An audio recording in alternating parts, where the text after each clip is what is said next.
check us now while we're in the check our audio while we're in the pre-show. Ready? So let's pull it up. Pull it up on your phone. Pull it up on your phone.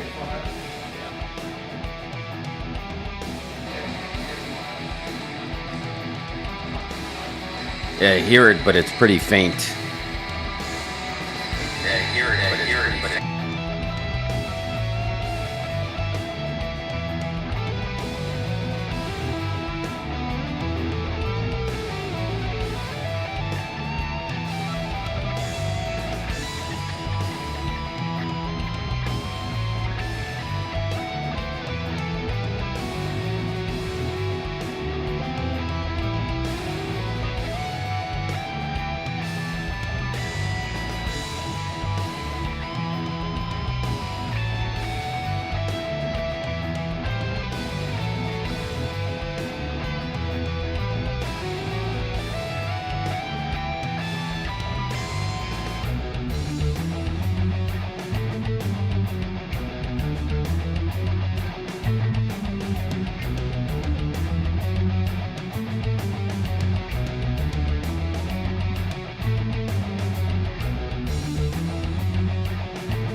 Mountain Dew does it again. Mountain Dew always delivers.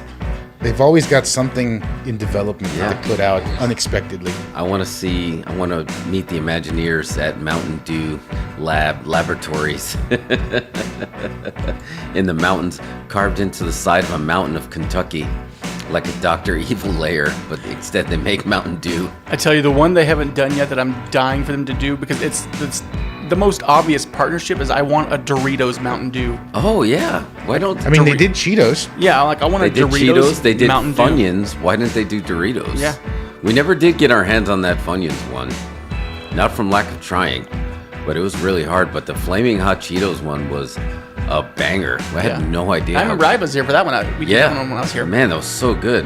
I guess because you really were expecting Flaming Hot Cheeto dust, and instead we got delicious Mountain Dew as always. You know, Mountain Dew. What Mountain Dew shouldn't do is zero sugar. Those are the worst. Those don't work for me. Yeah, I don't even know if they can do zero sugar. Yeah, it's like, why? Why it's just like, I didn't buy Mountain Dew for no sugar. I want extra sugar. It's like the Mitch Hedberg joke about Diet Dr. Pepper that tastes just like regular Dr. Pepper. Well, then they messed up.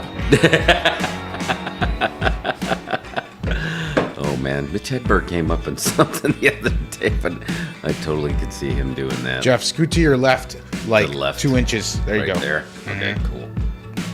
They can't see that yet. I didn't see it. All right. Yeah, so we do have a special Mountain Dew flavoring that we're gonna do. We're gonna pour one out for our homies, the Guardians of the Galaxy. We're gonna get into that, and we're gonna get into some WWE Backlash, how a Grammy Award winner can go from hosting Coachella to all of a sudden stealing the show. And then the crowd in Puerto Rico delivered what you'd expect from a crowd in Puerto Rico to do. And then we got some other breaking news that we're going to go over. Some culture pops about pop culture that will be coming right up. So we always got a packed show, even when we feel like it's like, oh, we don't have too much. And 2 hours later, we're going to be here. So we do have the Geek Commander in the house, who you're going to see any second in the void. What do you call it, Mark? The volume. The volume. Yes, not the void. There he is, Geek Commander in the house. What's up, Bride? Thanks for coming in. Usually the void is my nickname of when people see me coming.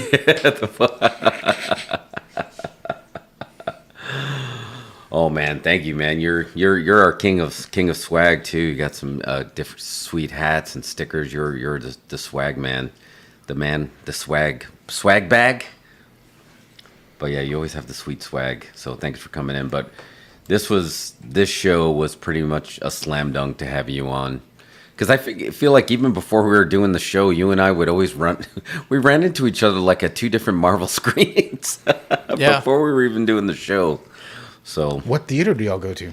It's the Cinemark. The Tinseltown is usually where Tinseltown. It's usually where I would pop up and see you randomly. Yeah, XD, man. That theater one. That's the only one. I'll go there for Fathom events, and I'll go there for XD. I have only done their D-Box a few times. Somebody needs to rebrand that, because every time I was like, I don't want a D-bag seat. Yeah, honestly, it's a cool novelty, but it's not really like honestly, like if it's a movie that I know that I'm gonna love, it's kind of distracting. So I rarely ever do that. Is that they have like speakers in the seats and it vibrates or what? Yeah, well, it vibrates, it moves and stuff like that. It moves with along the movie.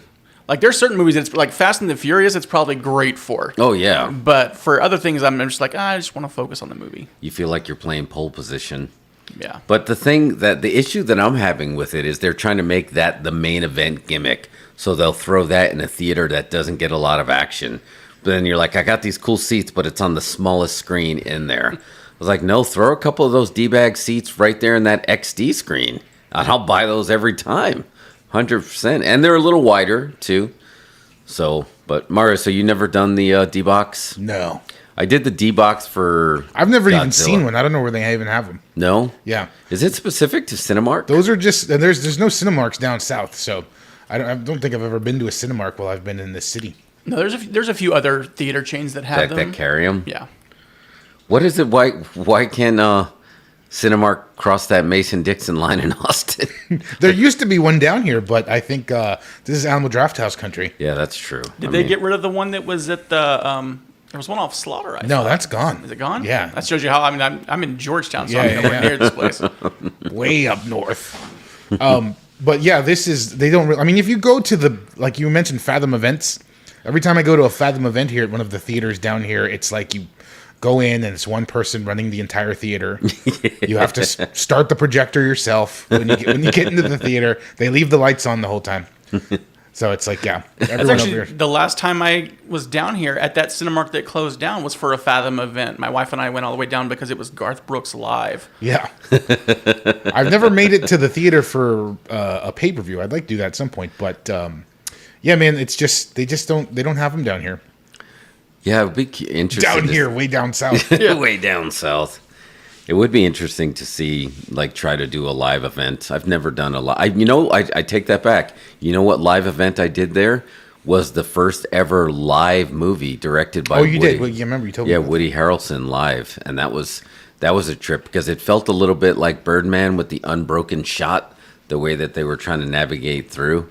But it felt live, like it felt like.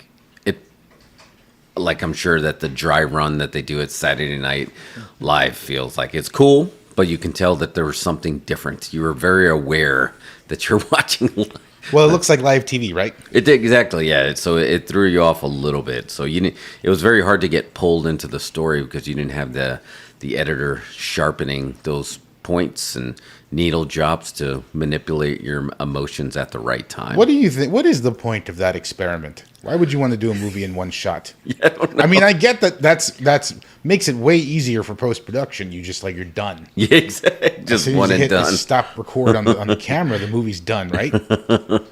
But I just don't. Why would you want to do a movie in one take for real?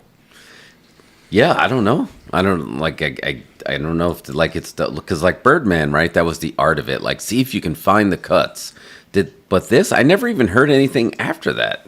Did you? Like, did they release it anywhere? I never even heard of it at all. Just after when you told me about it. Oh, really? Yeah, I don't think they ever actually did anything with it, but it was similar to what they did with 1917 as well too, where they did the same thing as Birdman, where they were strategically cut to make it all look like one shot. Honestly, like, I don't need a whole movie of it, but I love watching a film where you see that one track shot. Like, especially Quran is always, when you watch Children of Men has some of the best tracking shots, and I like it from a technical standpoint of seeing, because I know what it takes to set up a single shot that lasts 3 seconds. So getting those 3 and 5 minute takes, I understand the amount of prep work, so I can appreciate it from that when it's well done. Like True Detective had a great one as well too, where they did that raid scene in season 1 and had that really beautiful tracking shot. Yes. So when it's done well by someone who knows what they're doing, it's really great. But I'm not a huge fan of the building the cuts in. I mean, I get it. I think it's cute in a way, but yeah, I much rather prefer seeing those shorter few minute clips where you can tell like it's literally just one shot. Yeah, that's another thing. Why pretend that a movie is in one take? What's the point of that? Why do it for real, and why pretend that you're doing it? I don't know. Why is that necessary? We call it the Nick of Time syndrome. Remember Nick of Time? Is that the one with Johnny Depp? Where they basically it was basically shot and filmed as if it was in real time, happening in real time. So like the whole ticking clock is throughout the entire movie. Right. Like if you watch something like what was it? 24? No, not 24. That movie. What was that movie? One Cut of the Dead, where there was a zombie movie and they actually shot it in one take, but they showed it twice. It was like like they showed the zombie movie, which was in one take, and it's like a TV movie, but then they show it again from the behind the scenes perspective. Oh, nice. And they're both in one take. Really? Now that's kind of cool because you're actually doing one take, and then there's some kind of gimmick there. But like 1917 is much. I did like the movie, but now I'm just thinking about it. Why does it matter if it's in one take? Who cares? That's what I mean. You went to school for this, so isn't the whole idea around the edits is you're supposed to not notice? That's the thing, and like I was just thinking, like we have all these guys that, or we have this trend of doing huge oneers that are just very impressive and call a lot of attention to themselves. But like Spielberg's been doing it for years, right? You never notice his oneers. Yeah. Is it better to notice them or not notice them? What is a oneer? A one shot. That's what you call it, just a oneer. Mm-hmm. It's like hitting a dinger. Yeah. Like so, who's like that Raiders of the Lost Ark? Yes. Okay, that the drinking scene, the drinking scene where we meet Marion. Yep. That's one shot. But you don't really remember it as one shot, but that whole scene is one shot. Really? Yeah. Did you watch the Showtime series Kidding with Jim Carrey? No, I remember it though, but I never watched it. So there's a really fantastic one take shot, and it's done really well, and it actually has a purpose. So Ricky Lindholm is basically the way they did it is they shot it to show the progression of her life, of her kind of turning her life around from being, just at the edge of just depression and sadness, going from that into a transition of having her life pulled together. And it's all one tracking shot that revolves around this room. And if you watch the behind the scenes stuff that's online, you see all the work of like people moving in, sliding in walls, sliding in different furniture, bringing a dog in that's a puppy, and then bringing a older dog later on for the shot. And they do it all, and you can just kind of see the entire process. And it's a really good way of showing that time transition instead of just having those kind of cuts. It's a really ingenious way of showing time, but being able to pull off a one shot like that. It's a really fantastic shot too. Oh man. See, maybe there's a couple of voids of the Academy Awards on awards that should be given out. How come they've never done like best shot? Like, I mean, you do best director, best cinematography, but what about that was a good shot? That sounds like more like an MTV award. Yeah, maybe. Yeah, I feel like the cinematography award is the best shot award. Yeah, pretty much. I'd rather all the best shots. I'd rather have an Oscar for like best stunt team over. Stunt team shot. For sure. Yeah, I mean that's. I really thought we were going to get close with after Once Upon a Time in Hollywood. I really thought that they were going to kind of bring that to light, but no dice. But let's get into it. Let's get into the thumbnail because again, I want it to be fresh in our mind. Guardians of the Galaxy, Volume 3. Mario, let's just go right into it. Let's put the spoilers up because there's going to be spoilers aplenty for this. Everybody's seen it. It's all right. Well, that's what the first thing I was going to ask, because it was tracking low. So they just started releasing all these clips, and hats off to James Gunn. He's already working for the other company, but nobody can say he phoned it in. Like, his social media was nothing but go out of your way to go see Guardians of the Galaxy. They were releasing long scenes in there, like spoilers aplenty. So it did better than expected. But I'm curious, everybody's really now watching this second week of what it's going to be what it's going to do. But I think the word of mouth on this has been nothing but positive, nothing but rave reviews. To me, it was a very emotional moment because everybody was afraid somebody was going to die. And there is death in this movie, but not the death that you thought it was going to be. And what's surprising was for characters that you just met that were passing were very, very emotional. I had that same feeling that I'm like, remember in Castaway when everybody was shocked that they were crying over a volleyball with Wilson? I felt that. I legit felt that with Teefs and Floor, like all of Rocket's friends. I was like, wow, I was feeling that. So my first gut reaction was super heavy and super emotional. B-Rose, what were you feeling during that screening of Guardians? Can I just say, if somebody shot that Wilson volleyball, I would not care a bit. No. I just have to make that clear. You didn't feel it? You're more of a Spalding man. I'm just saying. I feel like there's a huge difference between, shooting a cuddly creature and a volleyball. Very true. Very true. Anyway, sorry. No, I loved it. This whole series has been one of my favorite things, and literally probably the greatest screening of anything that I've ever been to was a preview screening for the first Guardians at the Alamo Drafthouse. Really? Saw it with, I believe it was Ain't It Cool News had the live thing. So I won a lottery to get into the screening. I remember those sidebar, but like that used to be the coolest because Ain't It Cool used to have all the screenings. Yeah. You'd get into them. You'd see everything new like almost every other week. And I knew it was Guardians. I was dying to get into it. Went in there, took my wife, we went and saw it, and literally just in terms of like a crowd, it's the kind of crowd you just always want to have in a screening.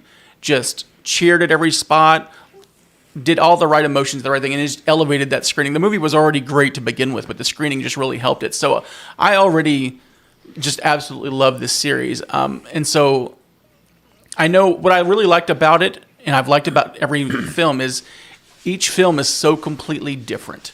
So Guardians 1 is unlike any other Marvel movie that came out. And then the Guardians 2 is really a different movie than the first. It's a really tonally different movie.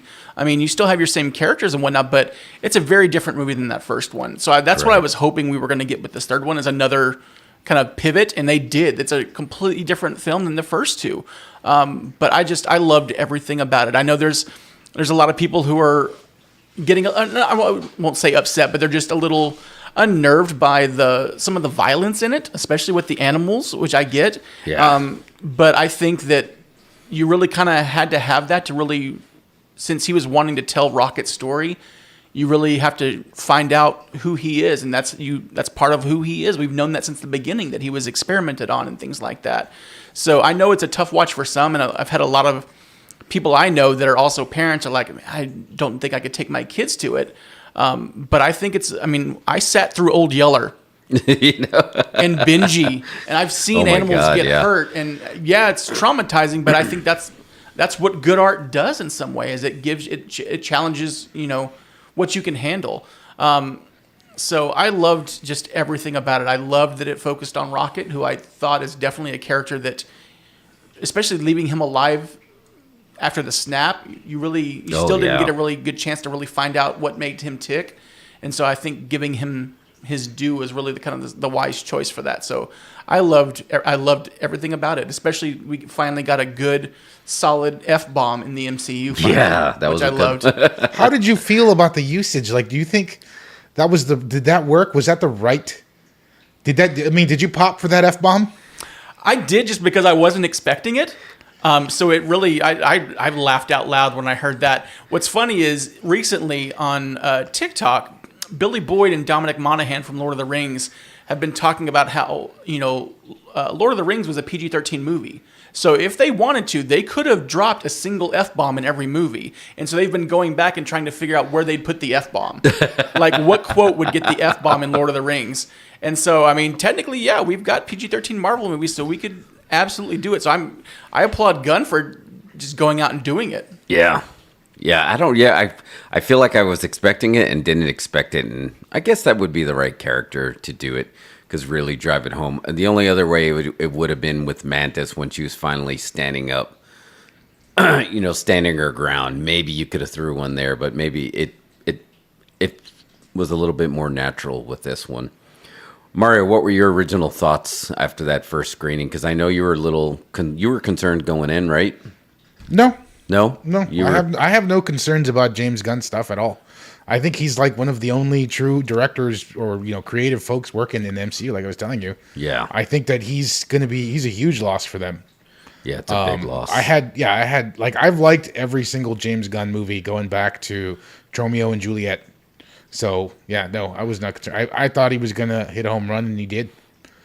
The thing that occurred to me as I'm watching this is Guardians of the Galaxy is its own thing. You could extract it from the Marvel universe and it works fine. 100% true. Everything that ties it to Marvel MCU happens in other films. So this is just completely its own sort of, like, had this been the first Marvel franchise with no other buildup, it would have worked fine. Yeah. You're 100% right. This is a standalone trilogy that literally can be extracted and out. That's why it works. It's like, this is not... I mean, I think it's people. It's out there, like sort of like the process how Marvel works now. They're always re-editing and like shooting scenes and trying different things and starting movies without a script. But James Gunn is like a real director and a real writer. He had a vision from the beginning, wrote it out, and then went and made it. And that's what we got, and that's why it works. The ultimate sucker punch was Guardians of the Galaxy, because I don't think anybody saw that coming.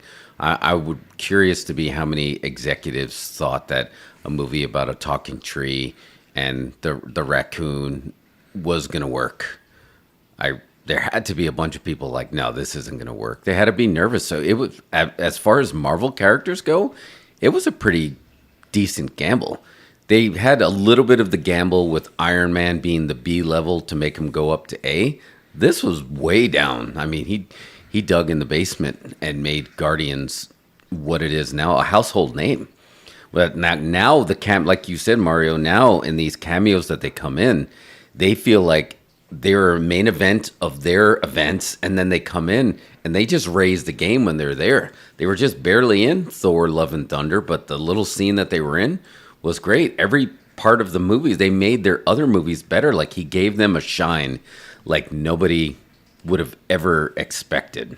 Well, I think it goes to show what you can get when you have a director who has a vision and a voice and is invested in what he's doing. Yeah. Because you see that throughout all three Guardians, and you kind of see that with the Russos, with Captain America specifically. Because I love the original Captain America, but it's also it's a fine movie. Yeah. But you can tell the craft that the Russos brought for Winter Soldier and Civil War, and how much they focused on that, which is why they gave him the reins to the whole Infinity Saga part.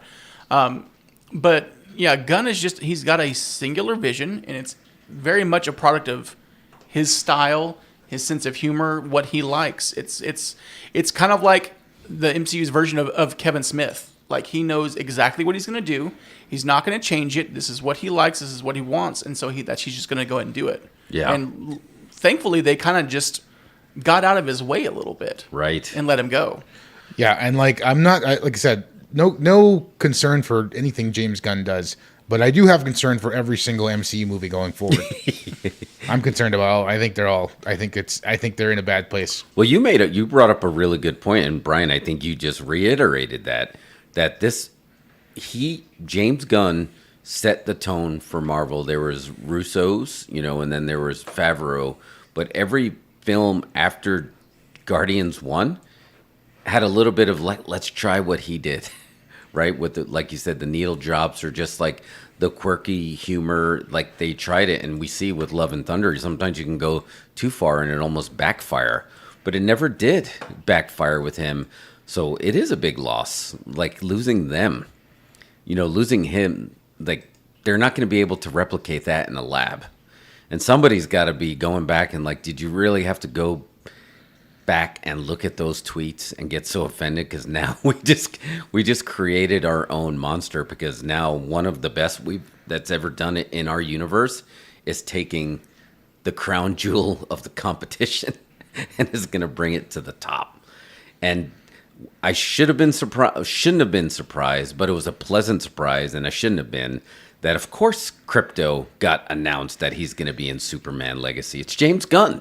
He's going to make Crypto incredible, like you just talked about, what he did with Rocket Raccoon. What is he going to do with a lovable white super dog? He's going to make him fantastic. Yeah, I mean, look what he did with Cosmo. Yeah. Like, Cosmo was fantastic. Cosmo, like, who saw that? They didn't even have a whole bunch of time to set up Cosmo, right? They did it in the Christmas special. Yeah. And that was it. So it's going to be interesting. And Mauro, you brought this up, and let's talk a little bit about this.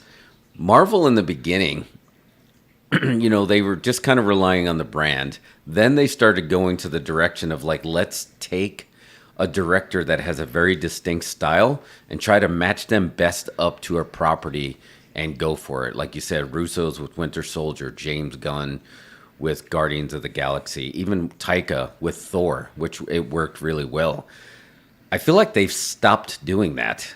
And that's going to be pretty detrimental. Well, I mean, I think it was more like they were hiring indie directors to do the Marvel films there for a while, but I think they're getting away from that now. Yeah. Because Taika was an indie director, so was James Gunn.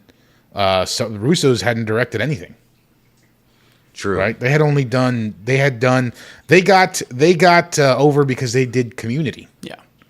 Right. They did that one episode of Community. What was the one that they did? Well, they did. I mean, they were kind of the showrunners and stuff. But there's every season they would do a great episode, and usually like they'd have these huge paintball battles, and they would film them like an action film, like a John Wick style thing. So you'd see all these fantastically shot cuts and all these action scenes. It was the Nerf gun one. Yeah, that was the one. Yeah. Really? I didn't know about that. So anyway, like they hadn't really done much of it. They had, of course, they'd worked. They're Hollywood working people. But now they're getting to the point where they're hiring Sam Raimi. They're trying to get, like I said, Margot Robbie for Fantastic Four. They're trying to get sure things.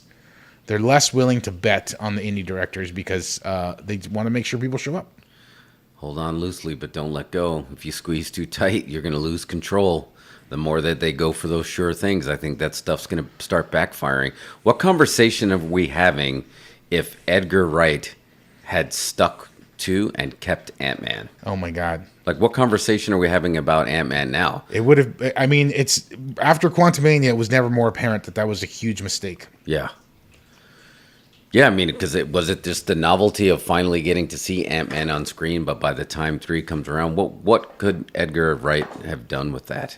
Yeah, I think it's one of the more disappointing losses that it's a huge miss. I still enjoy the original Ant-Man. I really enjoyed Ant-Man and Wasp. Quantumania, I was kind of like, oh, it's okay, but it didn't hook me the way the previous two had.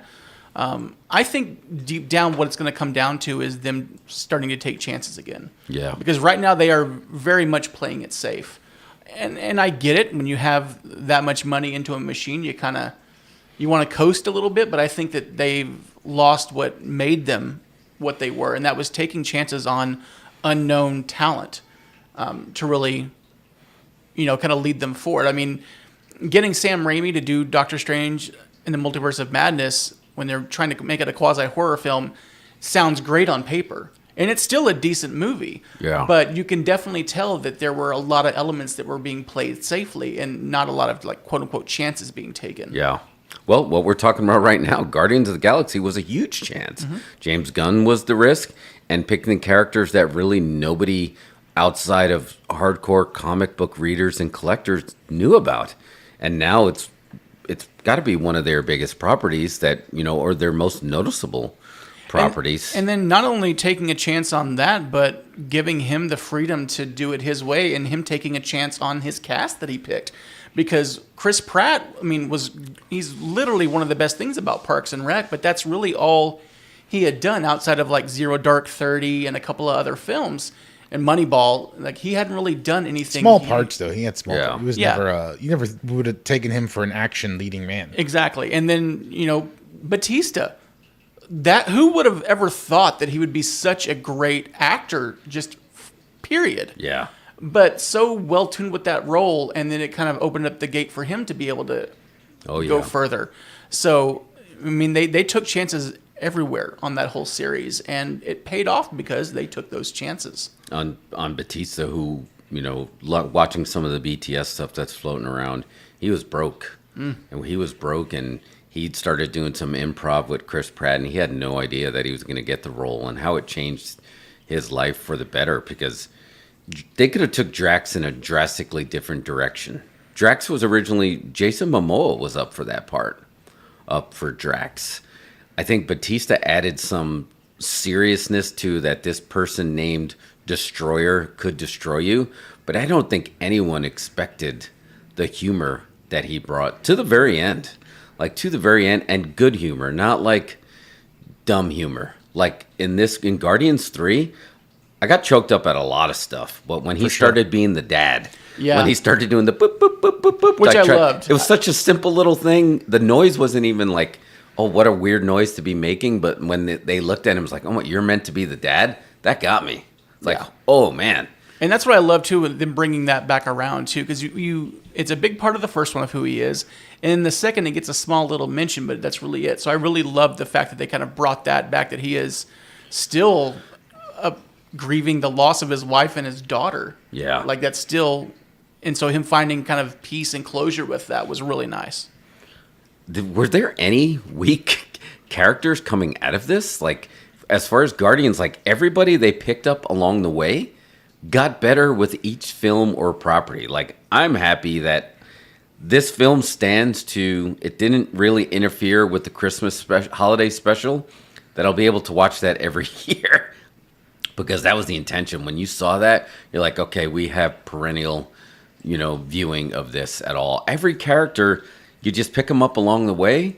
Like Yondu, like the way he played that, he could have just been a throwaway, scary-looking villain, right? And then when he showed up in 3, I'm getting choked up just thinking about it. I was like, oh my God. I mean, James Gunn puts so much emotional stakes in everything, everybody, the whole thing about Guardians, the whole ongoing theme is just like finding a family when you don't have a family. That's, what I mean? Yeah. A bunch of orphans, misfit orphans. Yes. Coming together and doing stuff. Just like that movie the other night on Joe Bob, Tigers Are Not Afraid. That's Galaxy of the Guardians in Mexico with the cartels. Oh my God. Anyway.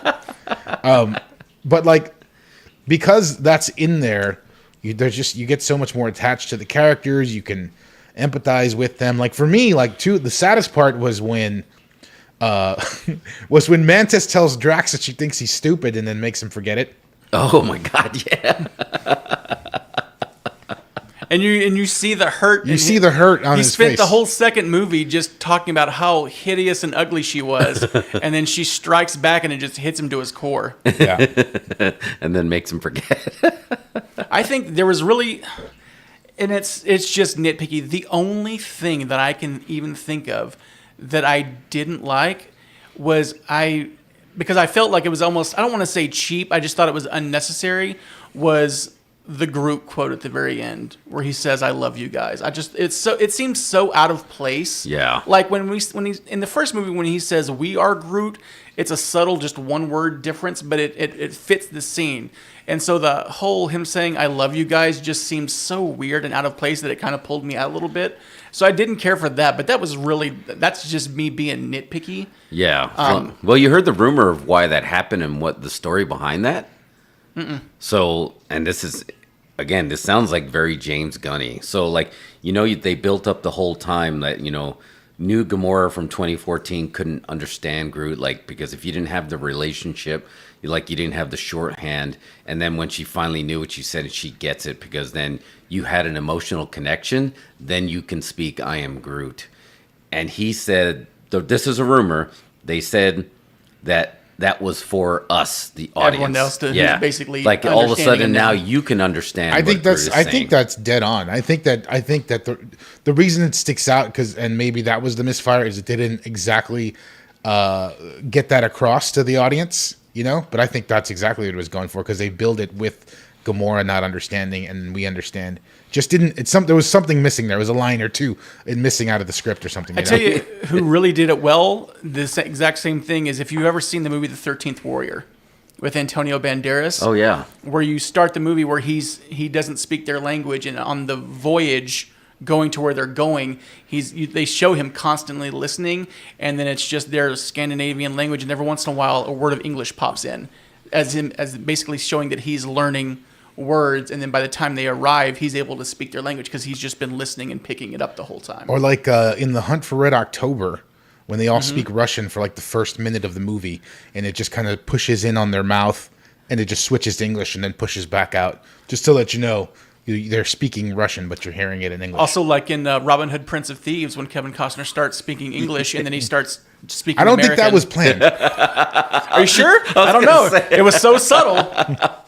He was trying to do like a British accent, and it sounded like Tennessee or something. Just take a seat, Kevin. Stop that. Don't- Oh yeah, they just did that in Avatar, right?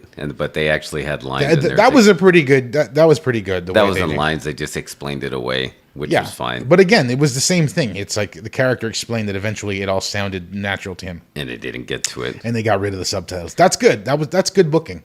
Solid booking. Yeah, for sure. So Mario, you were saying that was the most emotional moment for you, because there was a bunch of them. Was that moment? I think that got me. Oh, I mean, obviously when Lila gets shot, that's unbelievable. Oh yeah. Just too much. And I think that will keep people away. People are very triggered by animal violence. And it was, very cute animal violence, and even just Floor, the character Floor, the spider bunny, I think that's weird. People are going to be creeped out by that. You know? I didn't even take that into consideration. I think, again, it was a heavier emotional toll for me, because my son was way smaller in this journey with this film, and I remember being so excited and seeing it with him. And now this journey is ending as he's getting ready to leave for college. So I've already felt a little bit of that heaviness, because, again, this was such a big part of our cinematic lives. Yeah. And you felt it. Like, weirdly enough, what this film was benefited from was the cast banding together in real life when James Gunn got fired, and they're like, none of us are doing this without him. And it delayed this film, because this film could have been even bigger if it came out a couple of years ago when it was supposed to come out. Yeah. Like, it banded together enough where it got him rehired, and that's not easy on Disney to say, okay, we'll bring him back. And then he ended up leaving anyway.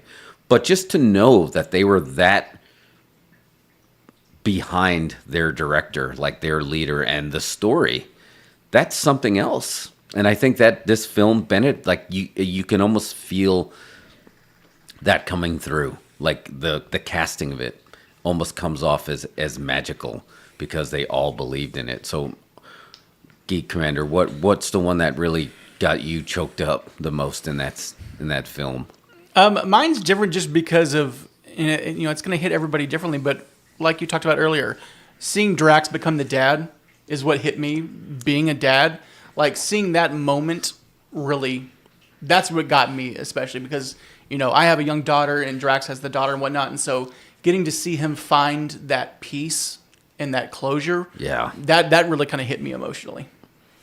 Yeah, I can see that. That was definitely a big one. To me, there was many. Another big one for me was the arc of Nebula. Another easily could have just been a throwaway villain, like just crazy looking android.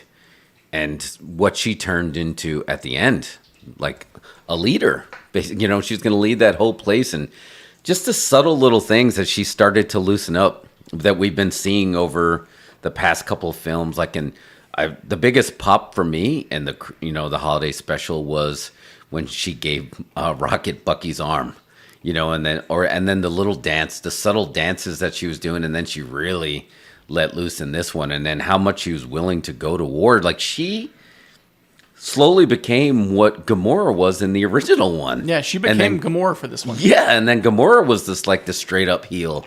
So hats off to both of their performances on that. They're like, let's role switch. Well, I know a lot of people had an issue with Gamora leaving with the Ravagers at the end, but I was explaining it to my son because he was just asking, like, do you think that was the right choice? And I was like, honestly, yes. I was like, because I said the whole concept of these films is that the most important thing is the family that you choose. It's not who you're born to or what race or what species you are. It's the family that you add along the way. And for Gamora, because she's that past Gamora, she doesn't have that affinity for these Guardians. She does for the Ravagers. So her leaving makes sense, and it's justified. She's going with the people, the family that she's made. And you see it when she reunited. They all are like putting their arms around her and things like that.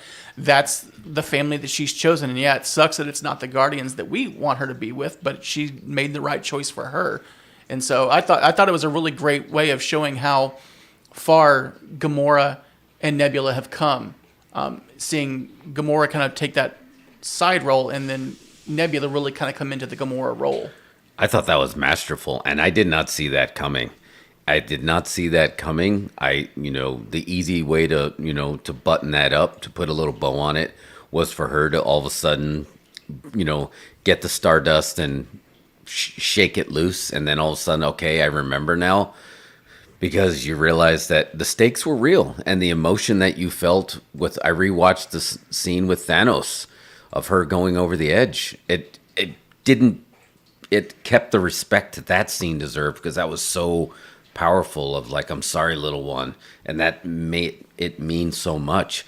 So for him to book it to where he was just going to wink by saying, I bet we were fun together. And that's all she needed to do. And then you realize, for this story, that's all you needed, and then you realize that there really are consequences. You lose people that you really care about in life, and the stakes were real. So, and it really does. It does a good job of giving Peter that closure that he needs. Yeah, he starts off the film unable to move on, and throughout it, he's slowly able to build those pieces that he needs to be able to move on. Yeah. Did you guys think that him and Nebula were going to get together? I know it was a throwaway joke. What's sad is I don't hate the pairing. I don't. I hate it. I don't want them together. I had no desire for that to happen. Well, that was the comedy, and that was great. I know we kind of saw that coming because it was in the trailer. Knock it off! But that worked really well.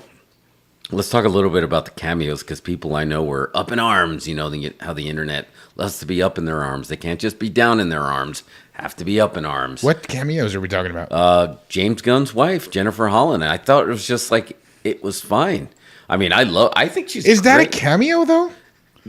Does that count as a cameo? I mean, it's not like Sammy Davis Jr. appears for a second. It's not like somebody that's well known, right? Does that count as she's just a working actress? Yeah. And I have no heat with her. I think she's great in Peacemaker, and the one scene the scene that she had in here was funny. Yeah. I mean, it was really good. I had no problem with that at all.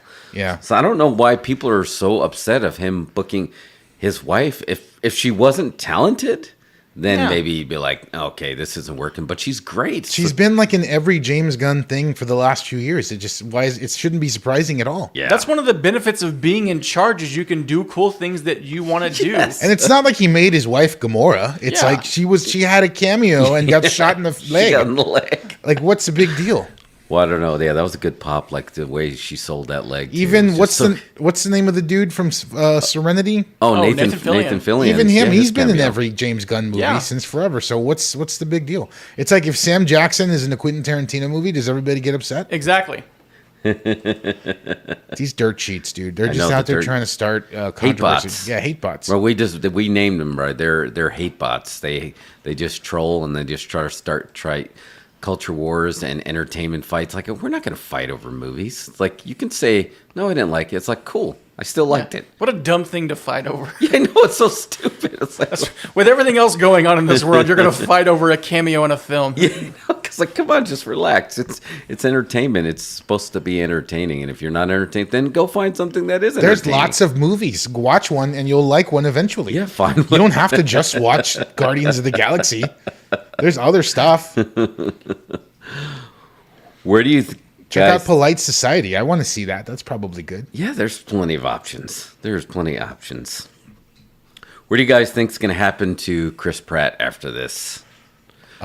He's going to continue to make billions of dollars from franchise films. Like he had this and Super Mario Brothers back to back. Super Mario Brothers is the biggest movie of the year, and this will probably do fine. You know, it was crazy. They had 2 action scenes with No Sleep Till Brooklyn and Chris Pratt back to back. Oh, that's right. It wasn't there.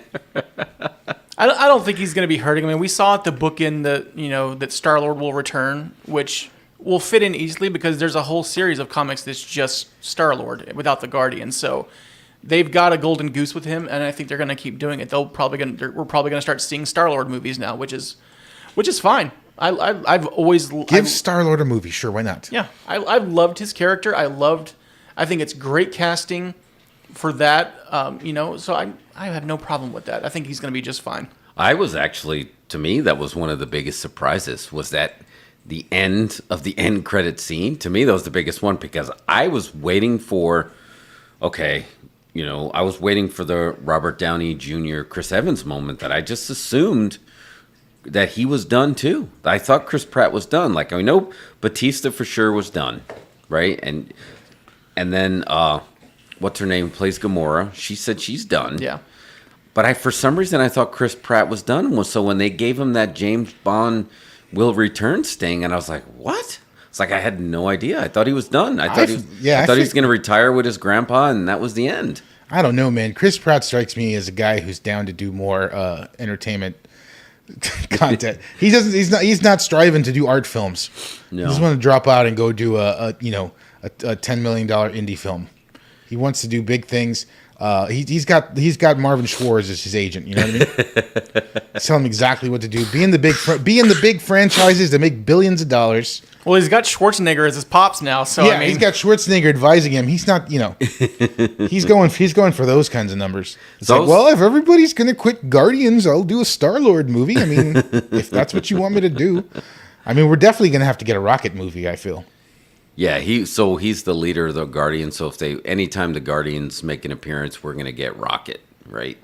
That he's gonna be in there. But I was just thinking more with Chris Pratt because I know he was getting heat for a little while, but and they always make it seem like that there's something that he brings, a lot of his religious beliefs that somehow leak online. But then you'll click on another video and then he'll make like an inappropriate sexual stuff that's like out of nowhere, and I'm like, you get definitely 2 different versions of him in real life. But honestly, I'd rather not hear. I want the actors to be like Pacino and De Niro, that they just hide and you don't ever hear what they are because you'll never be distracted.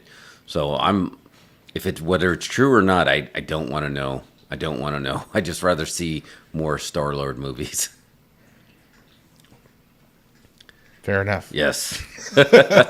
One thing that did kind of surprise me that I wished came off as stronger, and Brian, I'm going to ask you about this because you know a little bit more about this. What were your feelings on the Adam Warlock intro with Will Poulter? So it was definitely different than what I expected it was going to be. I thought it would be a lot more. I know it sounds odd to say. I thought it'd be a little more serious. Yeah. And it was a little more playful, but I get the reasoning behind it when they're showing that he was pulled out of his pod early, so he's still essentially a child. And they did a good job of portraying someone who thinks and talks and acts like a child in this adult superhero's body. Yeah. So it wasn't what I was expecting, but I still dug it. I think he is great casting for that. Yeah, I was he's really great happy cast. to see him pop up and really kind of play to his strengths because he does have that comedy background. So I really had no complaints. It was different than what I was expecting. Yeah. But I'm interested to see what they're going to do with it going forward. I'm gonna have to watch it again. That's one there. Well, there's many reasons I want to watch it again, but the second viewing for me, it's going to be important to see how I feel about the Adam Warlock because I expected something completely different too, right? Because he's the equivalent of like Superman, right? In the comic books, he was going toe to toe with like Thanos, so he didn't. I expected something, and technically he did. I mean, he's the reason this whole film was taking place, right? That he's the one that put Rocket in critical condition. So I mean, it's not like he was pulling his punches, but I don't know what I was expecting, but it wasn't that. And it's not that I disliked it, but now I need to go in there with no expectations. And I think maybe the problem too is going in with the expectation of him being who he is in the comics already. Yeah. Because look at the difference between the whole MCU was started with Downey portraying Tony Stark, just kind of discovering who Iron Man is going to be, to literally saving everything, defeating Thanos. So that you see that huge difference in the disparity between those two, between that character in those movies, how much he's grown and stuff like that. So I'm hoping that's what they'll kind of do with Adam Warlock, is that this is just kind of the bumpy road where, just like Iron Man having to go up and not realizing that the suit's going to ice over. Right. And almost killing himself that way. I'm hoping that we're seeing those kind of like discovery points for him, that where he'll eventually become that fantastical figure that he is. That we're expecting. You got to give folks room to build an arc. They can't just be who they are immediately. Yeah. You got to give them room to have a story arc so they can grow and become that person eventually over the course of multiple films. And if you listen very quietly, you can hear Twitter erupting over Mario saying that. The hate bots. Hate bots are coming after us. Hate bots are coming for us these days now. No, I agree. I think the issue being is we've had the comics around for so long, right? All the source material. But now we've had, a couple of decades of the films being around, MCU. But the difference is, like, you can always go back and they don't age, but now we're losing a lot of the main heroes as we're gaining some of the heroes, and you can't really go back without having some kind of snapping that's going to recast them, and that's not always going to work. But in the comic book, you're like, okay, now Iron Man's here. Now Captain America's here. Like, we get Old Man Cap. But now he's back, and now he found a way. Like, we're not going to be able to get that. So we're not going to be able to associate, what Quentin Tarantino was talking about. Who's the star, the actor, or the role that they're playing? In the comic book, it's the role they're playing. And I think that's one of the reasons why they made the pivot to the multiverse, because then you can really open yourself up to, all right, different people can play Iron Man, different people can play Captain America or Spider-Man, depending on the universe. And it gave them the out they needed to where they don't have to say goodbye to Iron Man, even though they're saying goodbye to Robert Downey Jr. Yeah. We don't know yet, though. No one has been recast successfully yet. So, we don't know how the audience is going to react if Tom Cruise shows up as Iron Man. We've had one really good recasting when we lost. We've got a great new roadie. Oh, yeah. That's true. But that was pretty early. Yeah, that was way early. First Yeah. film to second film. Yeah. Can you believe the reason Terrence Howard got dropped there is because at the time when they did Iron Man, he was a bigger star than Robert Downey Jr. and demanded more money. So they was like, nah. Yeah. After part one, he demanded more money. He thought he should get paid more than Robert Downey Jr. Robert Downey Jr. I remember that. I don't know. Hustle and Flow was really good. It was. It totally was. They should have just paid. And then we had, the only other bigger one. Again, it was very non-noticeable, which is weird to think that we started with Edward Norton as our Hulk. Edward Norton couldn't have survived being in the MCU like this. Like, No. that's not in his acting DNA. There's not enough. He wouldn't have had enough control to make himself happy doing Yeah. that. So it's probably it worked out for the best. I would say that's an asterisk as well. Yeah. Although we're getting live time, so everyone else is coming back, right? We're getting Except for Thunderbolt, we've got Harrison Ford now Oh, coming in yeah. playing Thunderbolt Ross. Yeah, that's an unfortunate casting, Yeah. you know, but for the reasons. But they are going to get Liv Tyler, right? She's coming back as Betty Ross. And then the heel from that one, Tim Blake Nelson, he's going to be in the Thunderbolt. So it's, yeah. I think to circle back what you're talking about, they got to go back to taking their chances. And this is the time to take chances when there's a lot of complacency, there's a lot of expectations. Now you really got to shake things up. And maybe that's because was Ant-Man Quantumania really a bad movie, or was it just what everybody kind of expected and that was just paint by numbers? I thought it was a bad movie. You just thought it was I thought it was like the worst Marvel movie Really? thus far. Yeah. I Like, I think- haven't seen Thor: The Dark Lord 2 or whatever. The Dark World, yeah. But to me, that was the worst Marvel movie out of all 35 of them. I think it's a mediocre movie. I don't want to say it's probably the worst Marvel, because, man, that You're telling me Thor 2 is worse than that one? Dark World is not a fun one. No. Dark World has some good moments and some cool world building stuff, but just overall, it's kind of a convoluted mess. Yeah. But I'm saying this as the worst Marvel movie is still better than a lot of other films, especially if you're just going to compare DC. Oh, yeah. But I think that's part of the problem too, is they've rested on their laurels so much. They're like, oh yeah, even our bad movies are better than those, but that's not the case anymore because DC has been putting out some fantastic movies. And so I'm almost kind of hoping that Gunn being with DC is going to help spur that. It's going to be like, WCW, WWE. It's going to spur that creative juice. Wow, yeah. That's a good comparison. That's pretty much what happened. That he made the jump, except when the writers made the jump they didn't bring their talent with them, where I think he's going to bring the talent. He's going to bring his talent over. Do you think his sensibilities are going to work for the Big Blue Boy Scout, like as for Superman? I don't.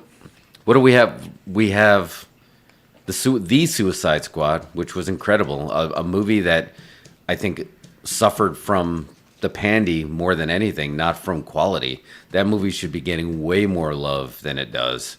That's that's DC's Guardians of the Galaxy, but those two are pretty similar, right? Superman's completely different.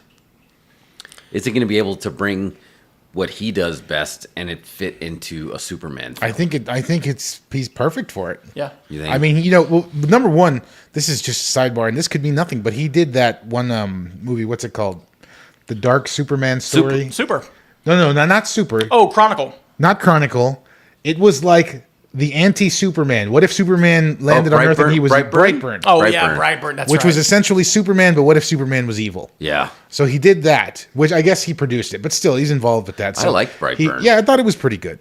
It was a pretty good, kind of a small budget, whatever, good take on hero movies. But I think the fact that Superman, a lot of it, and I think Zack Snyder tried to touch on this, but maybe he approached it too heavily. But the whole thing that Superman's kind of an outcast. He's alone, right?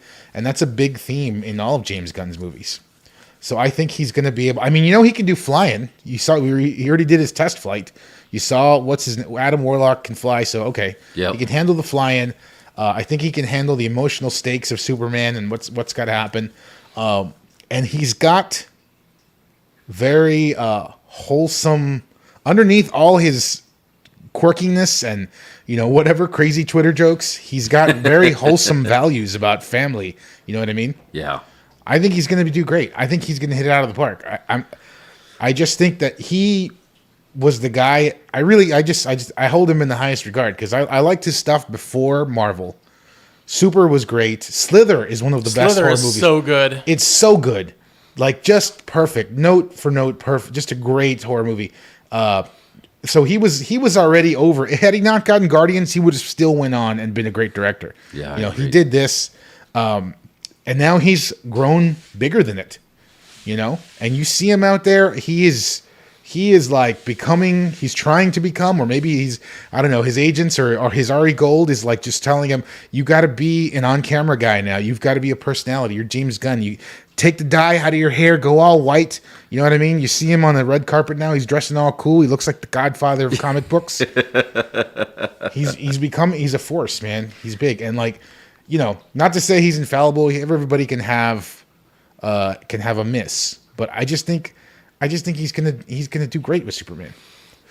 I'm excited to see it, and I'm glad that we're finally getting him back on the screen. I am a little worried about the casting. Superman's a hard cast. I don't know. I saw that. It's a lot of weight. Huh? It's a lot of weight. It's a lot of weight, and it's hard to just book that, because that determines the entire cast of the rest of the film and what's going on. I don't know. I thought that one AI, when they were asking AI who to cast in comic book films, and they said they should cast Henry Golding, I was like, that's pretty good casting, actually. I think I get behind that. Well, what's nice, too, is the reason why I think he was such a good hire for DC is I think they see what a lot of people see is, more than anything, he has this confidence of just knowing, he has 100% confidence in himself. He knows what he wants, and he knows how to make it work, which is very similar to what Kevin Feige is. Even though Feige is not, quote-unquote, the director-filmmaker, Feige knows what works, and he's confident in his taste in what's going to work. And so, you know, Gunn has always been kind of a protege of Feige in a way. Like, if Feige ever sold out, if he quit his contract and whatnot and left, Gunn would have been a perfect replacement for that. And so, 100%. I That would have think been his him job. taking that role at DC is the smart move. And I think Superman is going to be just fine because he's shown that it doesn't really matter what character it is. He knows how to write characters, period. And so I think it's going to come down to casting, but because since he's writing it himself, and they are going to skew a little younger, I think it's a good opportunity. I loved Henry Cavill, but I 100% love the balls on him to take over DC right after, you know, Dwayne Johnson's been like, oh yeah, it's Henry Cavill and we're going to do this thing. And he basically said, no, I love Henry Cavill. I love you, but no, this is what we're doing because I have the vision. I know what's going to work. And I have the confidence in myself to say, no, we're not doing that. We're doing this. Yeah. And so while I love Henry Cavill as Superman, I'm excited to see what Gunn can do with kind of taking over the reins like that. Yeah. Yeah, it's going to be great. I mean, again, I 100% trust him to have that vision. And like you said, to stand up to The Rock right now, you know, we're living in peak The Rock Hollywood. Like it's only going to go down from here, you know, to stand up. And Rock, he can hold a grudge, right? We're not seeing him in the last Fast and the Furious because, you know, there's some heat there. Rock needs to get a new agent or some new management. I think he's making some bad decisions lately. Yeah. I don't know. It's Again, that tequila money, man. I guess it's the tequila money. You It's the got the tequila tequila money. money. You can do whatever. Again, I'm not cool. I just feel like he's now just kind of a wasted talent. You know, I thought early in his career he had a lot of potential. He's done things here and there. Now it's just like Tugboat Captain movies and remaking Disney. It's And just like- Jungles. yeah, it's just like, I don't know, man. But I did appreciate that he came forward and said, look, James said no dice, and I respect him and I'm rooting for him. Like he did the right PR for the brand for sure, saying never say never. You may see Black Adam, but I'm going on the shelf for a while. And he seemed like he was okay with it. Well, I think part of the thing too is like it was part of Gunn. He just literally said, look, man, no, I don't want to do that. That doesn't interest me. I know it interests you, but that's not. I'm in charge now. So, and I think deep down, no matter how he feels about it, he kind of has to respect that a little bit. Yeah, I that think someone so. is willing to stand up to him instead of just blowing smoke and saying, "Oh yeah, whatever you want to do is perfectly fine." Because I think that's one of the biggest issues with The Rock as well, is that he's got so many yes men around him that are just like, "Oh, this would be great," that no one's there telling him no. Yeah. And for some people that can be good, for some people that can be bad. I haven't soured on him too badly yet, but the whole Black Adam and him trying to take over was a little bit of a souring. I'm like, all right, someone needs to put you in your place. And it was nice to see that Gunn kind of did that. Was like, just no, you're going to be successful without this, but this is not where we're going. But it didn't help that the movie pretty much tanked. Tanked, yeah. So that's pretty much the deal breaker there. It's like if you don't make any money, it's like, well, okay, that's it. That's a deciding factor. I think they needed this clean slate because Zack Snyder's Justice League on HBO was fantastic. It was so good, but you saw that they didn't buy into it. They're like, fine, we're gonna put it out there, so we shut these people up, but we're never doing anything with this ever again. And then you knew it was like, okay, then it's like you can't move on fractured. And I think that was their opportunity. Are you going to keep this vision? And they said no. So it's going to be whatever James Gunn. So if Rock would have successfully got Henry Cavill in there, it would have been in a weird way keeping Snyderverse going. I mean, it's still going, right? We still have the Flash and Aquaman to go. But I feel like this is feels like the swan song for both of them, right? Well, I mean, if the Flash makes money, you don't think they're going to make another Flash? I don't think with Ezra Miller. Yeah, I mean, I think this is going to be a one and done thing, no matter how much money it makes. I think he's burnt enough bridges to where they're kind of like they're using buckets to get water off the Titanic right now with this. Just trying to. That's why they're pushing so heavily into the Keaton stuff and really trying to put him front forward. I think what really hurt the whole DC universe comes down to Batman versus Superman. yeah. Because Man of Steel, while divisive, was still a fantastic movie. I thought it was great. It did a lot of great things, and I loved what he did. Even though I don't think Zack Snyder understands comic book characters very well, I still think Man of Steel was a good movie, and I like the choices he made. Batman versus Superman is a burning dog turd of a film. And you can't blame that on Joss Whedon like you can Justice League. That is 100% him, and he made a horribly bad movie. I will say the extended cut is leaps and bounds better than the. It is. It's better, but it adds a whole lot. It's still a bad film. It suffers from a lot of things, and so I think that's why everyone was so gun shy with Justice League. And I'll be the first to admit, like I'm after Batman vs Superman, I had really no faith in Justice League, and then seeing the Whedon cut, thinking like, oh, this is what they were initially planned.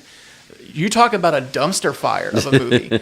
And so seeing how good the Zack Snyder cut was with all of its various things. I mean, there's stuff that went back and forth, but it's still leaps and bounds the best thing. And so I think that if we hadn't had Batman v Superman go so horribly, then they wouldn't have had the courage to try and strip the movie of Justice League away from him.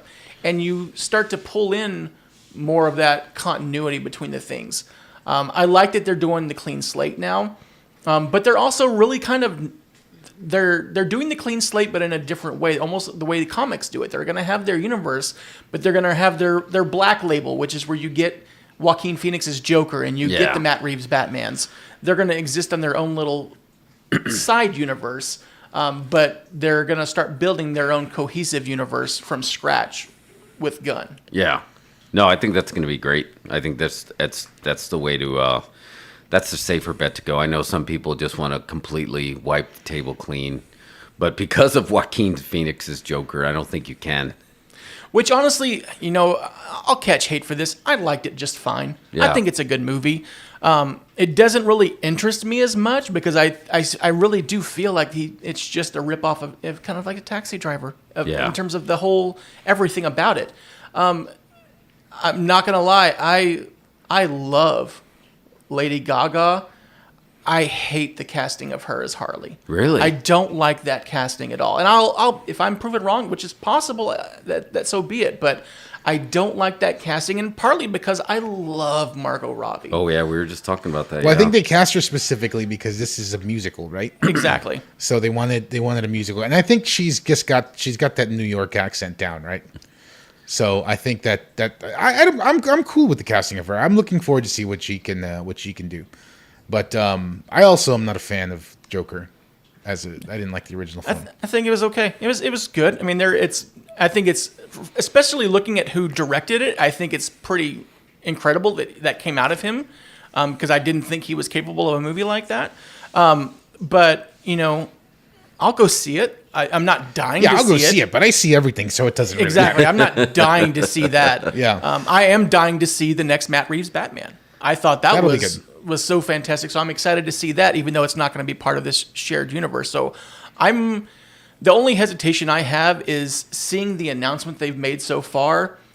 It almost seems like they're trying to course correct, and they did it the complete opposite. So it's like, oh yeah, we're going to have a Superman, but we're not going to have anybody else you like. There's no Batman. We're not going to do another Aquaman. We'll give you a Green Lantern TV show, but we're not going to give you your top tier that you want, which it almost seems like maybe that's not the step they should have taken. But I also believe that Gunn knows what he's doing, and maybe he's wanting to build it a different way, the way Marvel did by not picking their top tier. Although Marvel did it out of availability, they couldn't. So they had to go with that way. So with him doing that, I'm hoping that he knows what he's doing. I trust in that.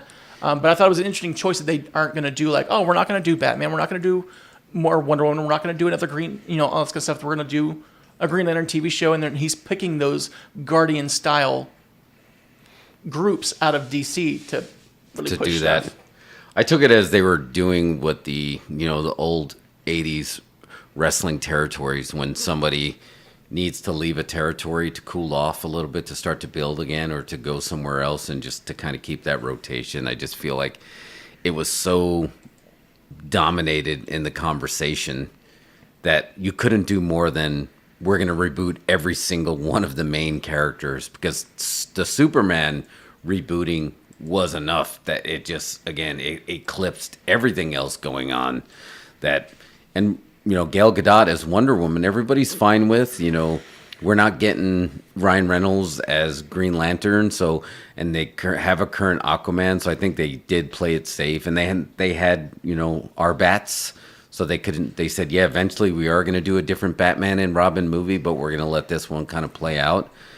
But so I kind of took it as that's what they were doing. They were rebuilding the territory a couple of wrestlers at a time, and Superman was the big one that they're going to really do. But I think, to circle back, Marvel is going to miss James Gunn. I mean, we're having good conversations, but there's something. DC has some excitement right now that Marvel doesn't have. Marvel's putting out fires left and right, and DC now is like slowly starting to get a little bit of momentum because of this.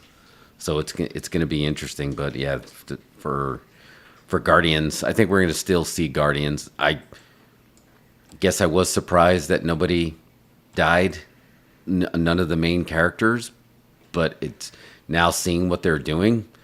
Not everybody has to die to say that you're done with this character. I like the idea that Nebula and Drax are going to be running, nowhere, this planet, and they're just in charge, and they're not going to be out there fighting necessarily. I'm also curious too. We know that he had kind of the outline for the whole trilogy kind of laid out. I think personally, I wouldn't be surprised if this is true, and it could be wrong. I think that the reason why he didn't kill anyone is because he understood, this is my last ride with this, and he almost, in a way, didn't want to ruin that for Marvel. Yeah. He wanted to leave it open to where if they wanted to continue Star-Lord's story or Rocket's story or anyone else, they at least had the ability to do that. Yeah. I think because he's 100% a Marvel fan as well as a DC fan. He is, yeah. And same way Feige is too. They both understand that the rising tide raises all ships, and they both want each other to do well. It's not about Marvel doing better than DC or DC doing better than Marvel. It's about, let's all do good so that we can keep doing this and stuff like that. So I think he has a respect for that. And so, like I said, I could be wrong, but I wouldn't be surprised if that's maybe one of the reasons why he didn't necessarily kill off a prime character. Even if it was Drax, who said he's not coming back, he at least had he gave them the happy endings without having to sacrifice a character that they may want to continue going forward. Yeah. And happy ending asterisk, like Mantis, who turned out to be such a integral part, and she came along in the second one. That was very sad and very emotional. So it was happy in a sense, because now you're thinking this character is going to go out there and she's going to go find herself, but she's done and she's out, and it was a way for us to say goodbye without it feeling like a final goodbye. Yeah, the permanence of death that that you can always just wonder that they're out there and doing their thing, and that's all you need. Like, I hated the ending of that last James Bond with Daniel Craig. Hated it. They didn't need to do it. It made no sense because this is a character that just kind of lives on and on. You don't have to go out of your way to kill these characters off to give closure. You can always just imagine they're out there. Remember, I think Mario, wasn't it in the last Rocky 6, Rocky Balboa? Wasn't Stallone like desperate to kill Rocky? He's like, Rocky's got to die. Like, no, just leave him be, man. Just let him live his life out. I think he's been trying to kill Rocky for years. But like no, in every the Rocky movie. So no, don't kill him. It does. Not everyone has to go away with a death, especially in these film characters. We got to deal with death in real life. Don't kill our characters. We've learned our lesson. We saw Old Yeller. We don't need a lesson every single time. So. Yeah. But we'll see. Like you said, they're safe. We're going to be, the three of us, we're going to be at these films either way. Yeah, so they got our money. We're going to go. We can talk about this. They got our money. Even if I'm not looking forward to the movie or have high expectations for it, I'm still going to go. Yeah. If I sat through the last Fantastic Four movie, I can sit through anything. Oh, man. That was a rough one, too. That was a rough one. Like halfway through, it turned into a completely different film. Like I felt like it was bait and switched. Well, I was there at a press screening because I was writing a review, and I think it's one of the few times where I've just been like, I'm not happy with this choice that I made. I chose the wrong thing. Oh, man. Well, you guys want to take a quick BRB? And we'll be right back. Sure. All right. Today, the United States is engaged in a gigantic effort to send men to the moon. For this effort, Pillsbury has developed many special foods. Here is the first one to be made available to the public, Space Food Sticks. To meet the demands of a long space flight, Space Food Sticks had to be a compact, nutritious, high-energy food. That's why they make the perfect between-meal energy snack. Energy for hard play, energy for hard work, lasting energy to feel alive. If that sounds better than some of the things your family fills up on between meals, you should try Space Food Sticks for good nutrition and lasting energy in a chewy, tasty snack food. Chocolate, caramel, and peanut butter, about 44 calories, at your grocer's next to the instant breakfast section. Space Food Sticks, the energy snack from U.S. Aerospace Research and Pillsbury. It's landed. Ideal's new Astrobase has just landed. Look, the space lock is opening. And here comes the astronaut. He's being lowered from the Astrobase into the remote-controlled scout car. The two space probes are being mounted for launching. The car is scanning the area. And there go the space probes. They're calling them back to the Astrobase. Mission accomplished. Ideal's Astrobase and Colonel Macaulay's space helmet are the greatest way to play outer space. You can scan the skies, launch deep space probes, fire rockets, destroy stray meteorites. Ideal's Astrobase is at your favorite toy store. Get your Ideal Astrobase today. Eldon's new Billy Blastoff. Now he walks. That's Billy's jet. The jetpack on Billy's back powers his lunar crawler, runs the space mobile, drives the moon tractor, and makes Billy Blastoff walk. Eldon's Billy Blastoff Space Scout comes with 8 pieces. There's 8 pieces. Billy Blastoff. Now he walks. Now, for every kid who has ever seen a science fiction movie, thrilled to the amazing strength of an out-of-this-world movie monster, comes Great Garloo by Marx. Garloo the Mighty. Garloo the Untamed. Garloo the Terrible. Who can stop him? Who can control this monstrous creature? You can, kids, because Great Garloo by Marx is yours to command. With these battery-operated controls, you can make Garloo go, stop, bend, pick up, turn. Yes, Great Garloo, almost 2 feet tall, will be your faithful servant. You name it, you're the boss. Bring out-of-this-world excitement into your house, kids. Own the most fantastic toy of all. Great Garloo by Marx. M-A Or X spells Marx, world's largest toy maker.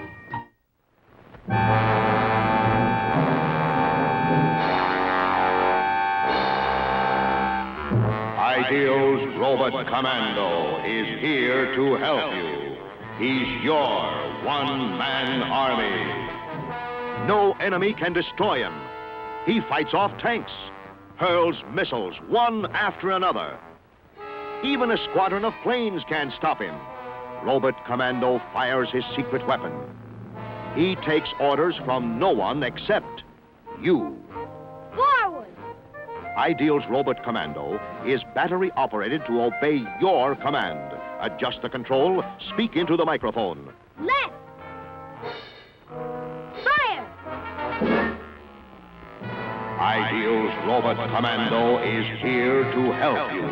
Look for your Robot Commando. He's looking for you. The Zeroids are here. From the planet Zero, the Zeroids. Zirak, the Zeroid commander, frees himself from his own Zeroid capsule. Advance! Zobor, the Zeroid transporter. Change his Zeroid capsule into a Cosmobile for hauling. Zintar, the Zeroid explorer. Change his Zeroid capsule into a lunar sled. Command the Zeroids to defend. Move forward, backward, and transport. Command the Zeroids from Ideal.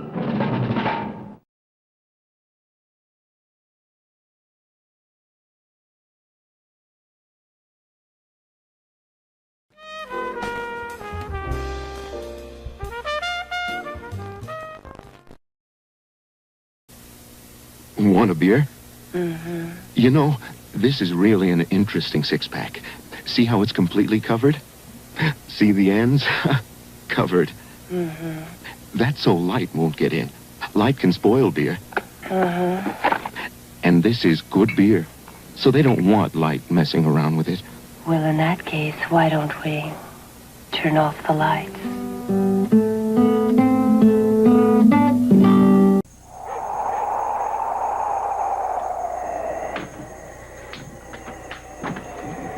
Where are you going? To get a Stroh's. That's about a 200-mile hike through heavy snow. I know. If you think of it, get two. From one beer lover to another's Stroh's. All right, coming back early. Oh, my mic is still okay? It's not bad. All right. Back. Yeah, it's better there because that way it's a little on top of your face earlier. People want to see. People want to see it. Gotta show them the goods. Yeah, they don't want to just see the back of the windscreen. They're not tuning in for me. I know. Just peeking around the corner of the windscreen. All right. Would this be a considered snack time, or would this be considered weird beer soda? I think edition? this is a snack time. All right. So, ladies and gentlemen, please welcome Snack Time. I'm really looking forward to this. I'm super thirsty. Today's snack time is also brought to you by Lucialotti, who provided today's snack time. All right. I'm going to put on the real glasses so I can actually read this. This is brought to you by Lucialotti and our friends from the mountains of Kentucky, Mountain Dew. Present a new seasonal flavor called Summer Freeze. Makes me feel fine. Dew with a blast of summer Americana. What is that flavor? And it's got melted bomb pops. And one of the bomb pops actually head is on fire, and the other one is upside down melting. So if you want to put that, I don't know if the close-up gimmicks working. Yeah, it's in there. It's in there? Oh, yeah, there it is. I couldn't see it behind it. Mountain Dew Summer Freeze. So this is the bomb pop flavor? Yeah, apparently it's because it says it's summer Americana flavor. So I don't know what that means, but I'm thinking bomb pop. And Geek Commander, you had a preview of this already, right? So this is... It's got a bomb pop on the actual can here, so... And one bomb pop is lighting a firework on his skull, and the sun is screaming, like in Teletubbies. So I don't know. But yeah, let's crack these puppies open. All right. I'm going to pour one in Senor Pancho. Senor Pancho, today you only get... Oh, it's blue! It is blue. Yeah, I heard like, it was blue. It's like Electric blue. Electric blue. It's been breeze. Oh yeah, that looks good. All right, here we go. Oh, that's So- great. Yeah, That's great. It's a fantastic. I love it. Oh my gosh. Oh yeah, that is a bomb pop. That tastes like a bomb pop. Well done. One thing that I will always have. It's my kryptonite every time. Just every once in a while, just gotta have a full sugar soda. Yeah, you were saying that. I know that's not the vibe anymore. Folks are into their fizzy water, and I agree. You know, a lot of soda is bad for you. Back as a kid, remember drinking like the 52-ounce hogs from the gas station. Oh yeah. But every once in a while, just a sugar soda is so refreshing. I love Mountain Dew. I that is hands down. I'll take a Mountain Dew over a Coke, Pepsi, Sprite, Starry. You see the new soda Starry? Oh yeah, we just got all the new signs in our. You got all the building Starry. now. Is that a Coke product or a Pepsi product? It's a Pepsi. It's basically Pepsi's new version of Sierra Mist. Okay. They've kind of rebranded. They tweaked the recipe a little bit and rebranded, so there's no more.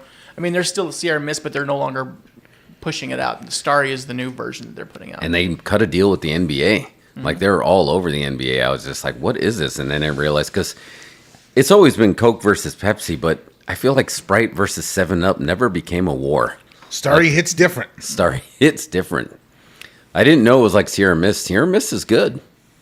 So, but no, I'll always take a Mountain Dew. Mountain Dew's never failed me. The only time they fail is when they take the sugar out. No.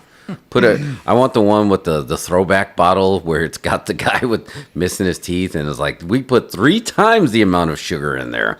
Because I'm not going to drink it every day. So when I do want to drink it, I want it to punch me in the face and look like I'm a toothless soda farmer from the mountains of Kentucky. That's what I want in my Mountain Dew. I don't think they were farming soda. I was trying to come up with something that didn't sound disparaging, so I went with farmer. I mean, I remember my days growing up on the soda farm, plowing the aluminum. I think there was a lot of country albums about that. Working on a soda farm. Man, it looks way blue in your shot. Jeff, hold it up in your main shot there. Look at that. Mm-hmm. Yeah, it's good.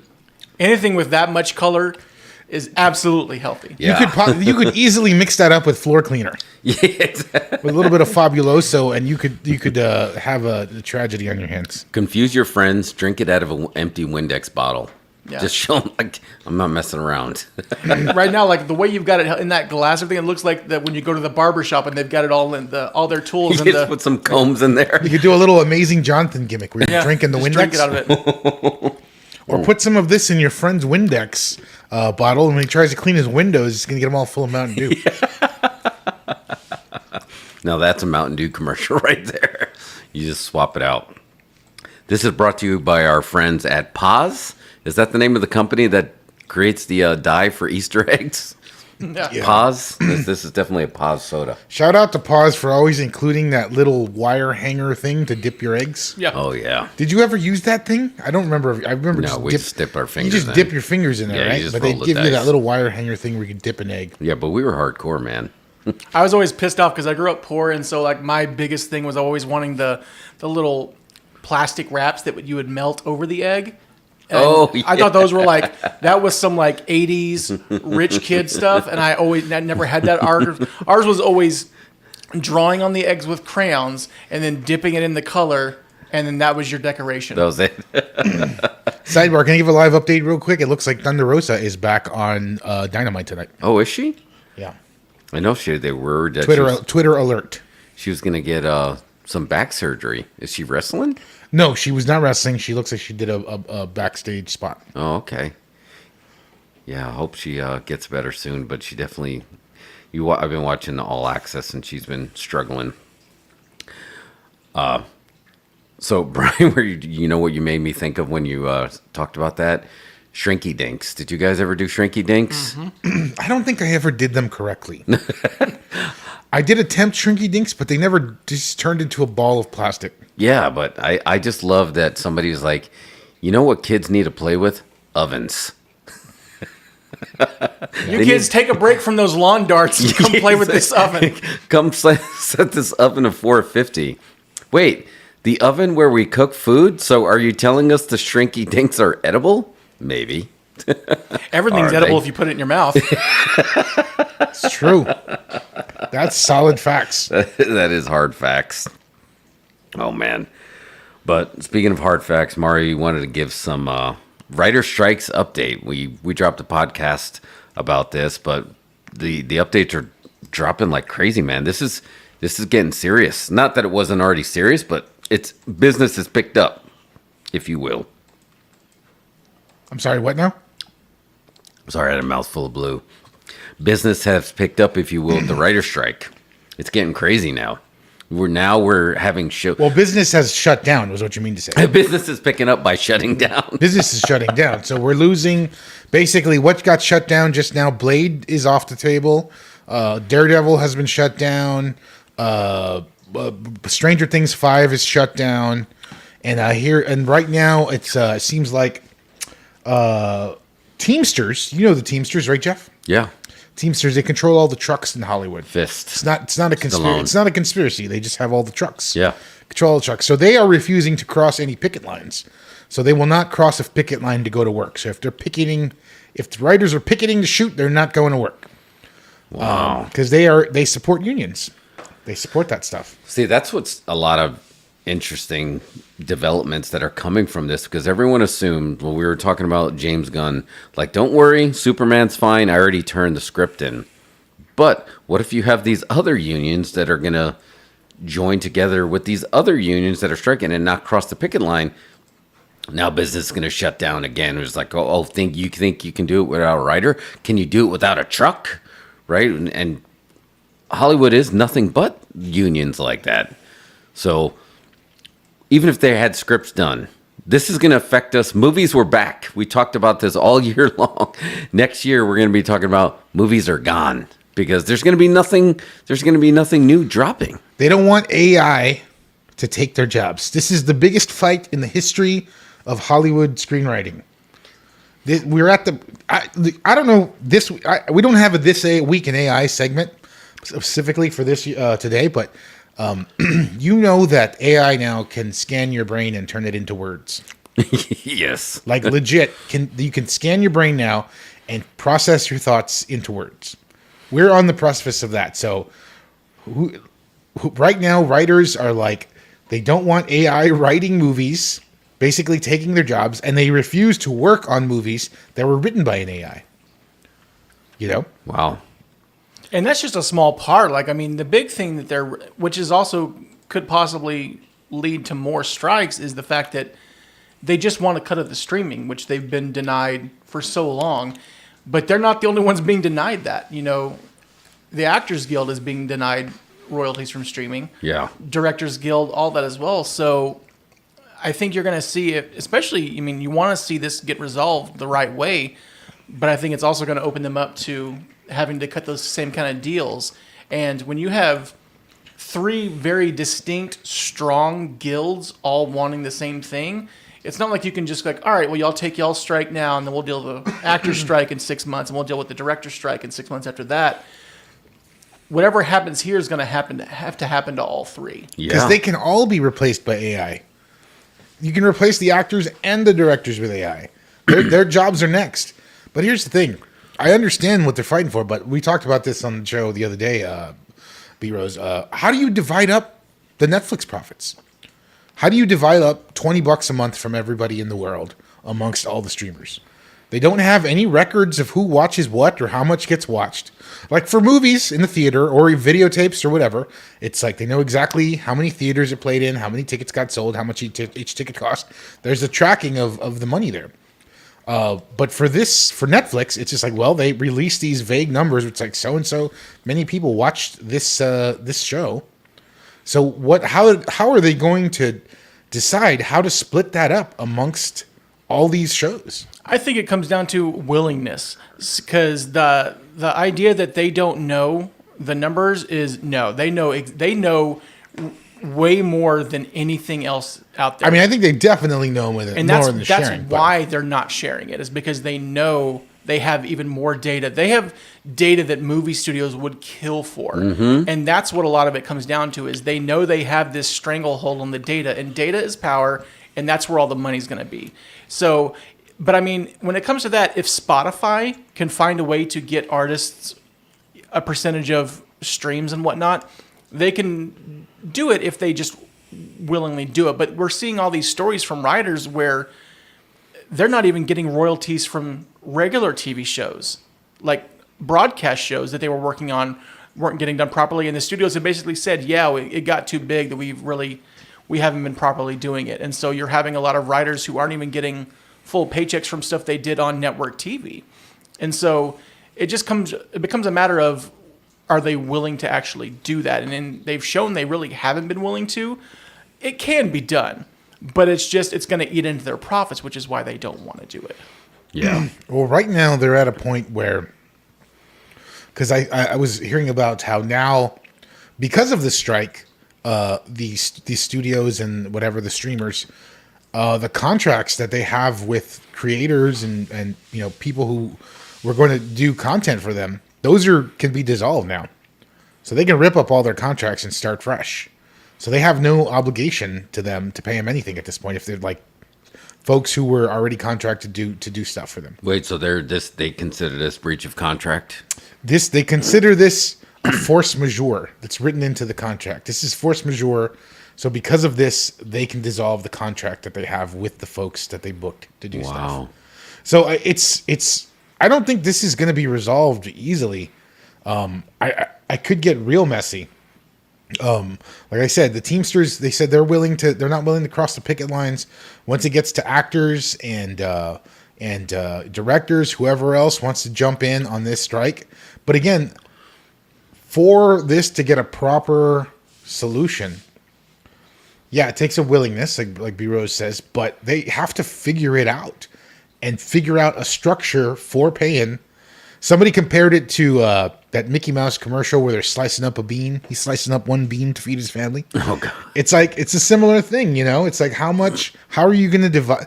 How do you divide up this new style of distribution? And on top of that, you've got other levels of distribution beyond streaming. We're going beyond streaming to ad tier stuff, and now you've got stuff with ads, and they're not no one's getting any money for that other than the streamers who now have the tiered version. So we're just in a different spot. Can they figure it out? Probably. Will take a lot of effort. Yeah, probably.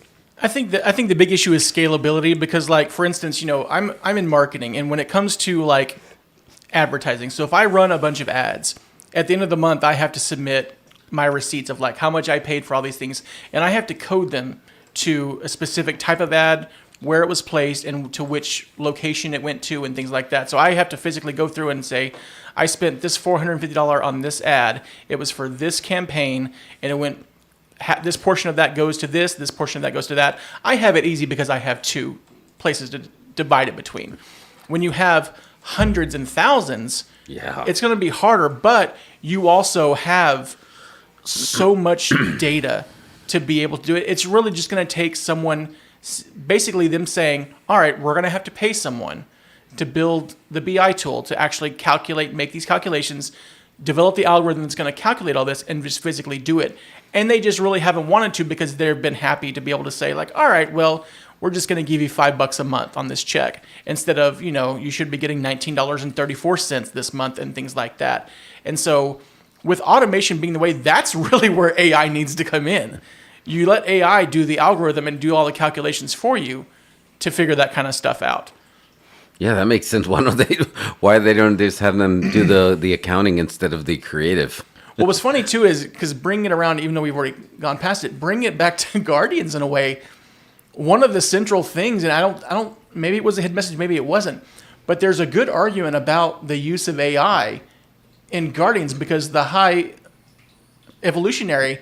He's after Rocket because Rocket was the only one capable of critical thought, of creating. Yeah. Whereas all of his other creations were basically just mimicking what came before. Similar to the way AI works. It's all creating based on previous prompts. It's not coming up with original thought, which is why he's after Rocket to bring that back. That's a good point. Someone proposed this the other day, and mind you, if the studio heads heard this, it's already happening. But Universal owns all the Psycho movies, right? They own Psycho. They own all the scripts. they could just input those into an AI and be like, write me Psycho 4. They don't need they don't need a writer because they own that. Ugh. You know what? I don't know. What's up? Cheers to Fears. How are you? Cheers to Fears. What up? Fears in the house. Here's what's going to be. For me to get won over by an AI to entertain it, I need to be tricked into watching a movie, fall in love with it, and then they're going to be surprised AI wrote this. And because I'm just not convinced AI could do it yet.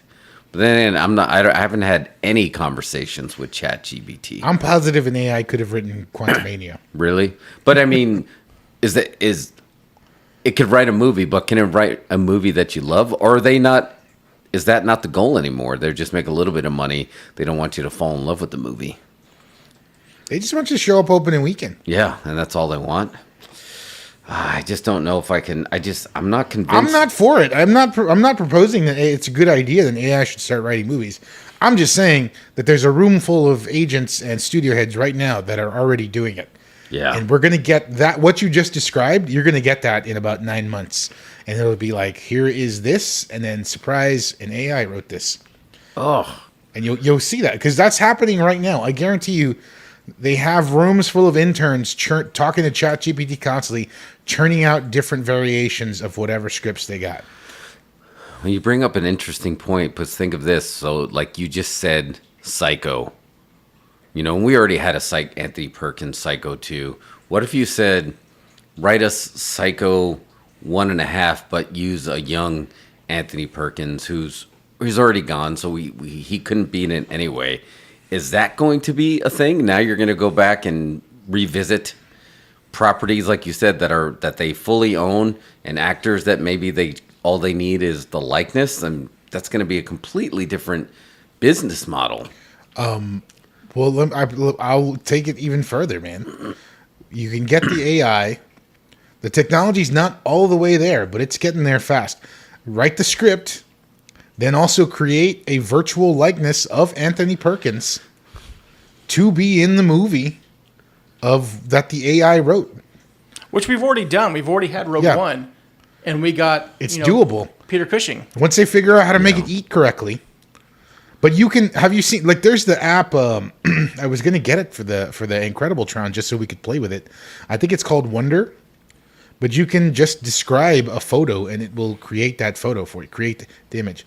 Make me an image of a panda riding a canoe, and it'll just spit that out, an original image. It's like, but make the panda orange and black instead of white, and it can do that. Like it's advancing fast, very fast. It literally came out a week ago. I mean, we knew when it did. A lot of industries were going to be shook by it.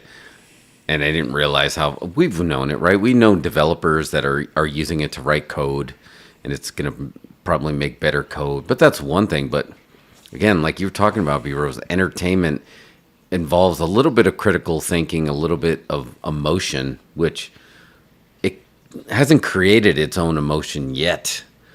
And I feel like that's when a movie is good versus not good, when you feel like there's heart in it, there's emotion, it's not paint by number. Well, the thing too is with, in terms of like the coding and things like that, it's just math and science. And that's a universal language that anyone can learn. Not to go back to it again, but that's one thing that they brought up in Guardians is, he is mesmerized by music.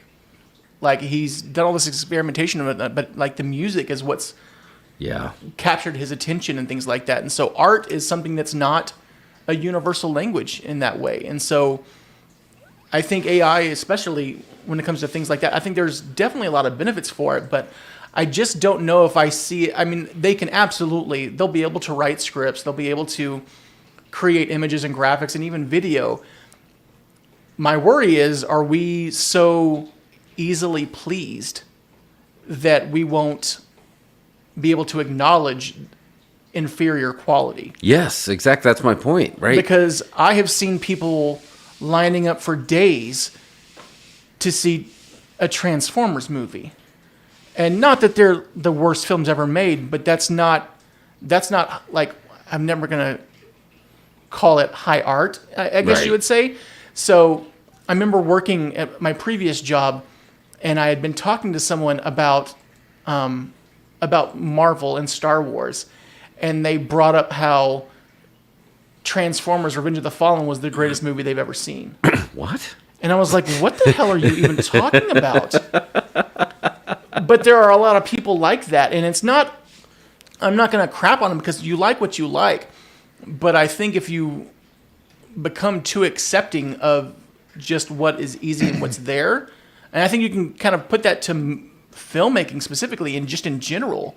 Like, there are still fantastic films that come out, but there's just a lot of stuff that's just easy. Yeah. And just gets to the masses and whatnot. And so that's my concern is, are we going to have, years of just AI submitted stuff that's just like, no, I can tell that an AI wrote that because it bored me to death kind of thing. I mean, if the people keep buying tickets to it and going to it. Exactly. That's the. I mean, I think we're in a spot right now where there's room for original content. If folks can crank it out, the studios are not supporting it. No studio is going to make. They're not really going to support those $10 million indie films or whatever, except unless you're A24. But A24 is way over. Everything they put out is over. So Yeah. I just think that, I think people will get used to it eventually if they keep going to it, But if no one supports those smaller projects out there, that's exactly where it's going to go. And I think that's what we saw, a couple of decades ago with the transition into cable television producing better content than anything else, which also led towards streaming. But you saw it with HBO, and then bring in with shows like The Sopranos and The Wire and things like that. But even going to basic cable like Breaking Bad and Walking Dead to a point, them taking chances on that and being able and really kind of going with stuff that's not your network kind of basic stuff. You saw a resurgence in quality come to TV through cable by them taking those chances on stuff like that.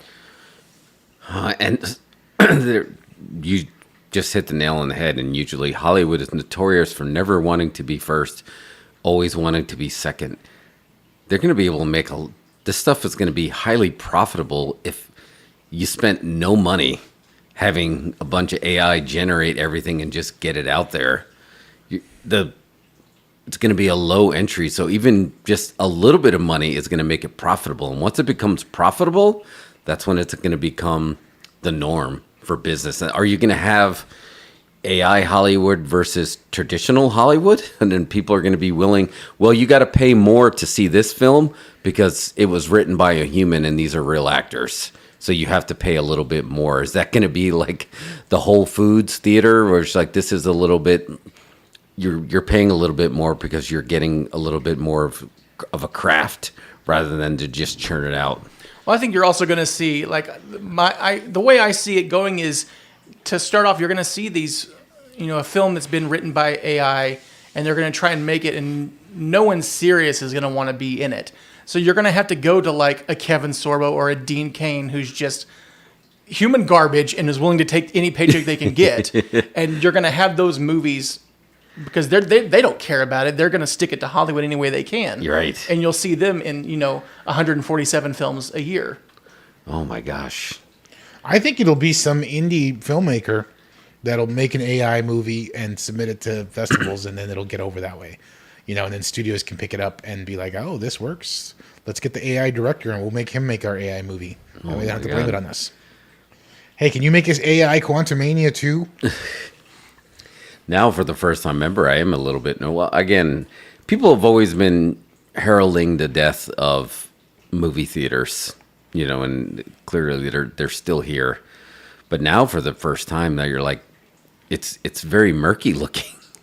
Like, I think there'll always be something. Like, it's right now, VHS is kind of having its moment, right? VCR, like people going back to traditional media, and like we'll go to a screening, a throwback screening, and it'll be full. But that is very specific. Like, for the masses, are the masses going to do that?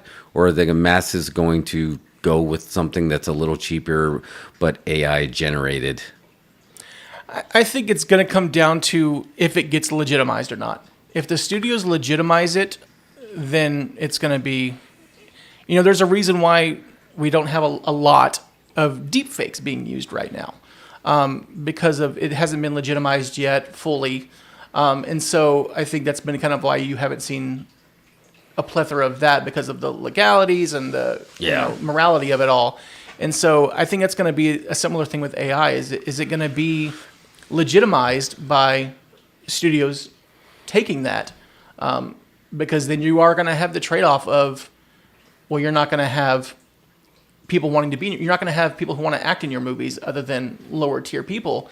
And yeah, you could AI replace that, but just like a writer, it is definitely an art form and a craft of being able to create and produce a performance, whether it's through the words or the acting or things like that. And so, seeing an AI movie with someone who you can tell should be Tom Cruise or should be Christian Bale, but it's not, and you don't get that performance out of it, I don't know if you have anything good.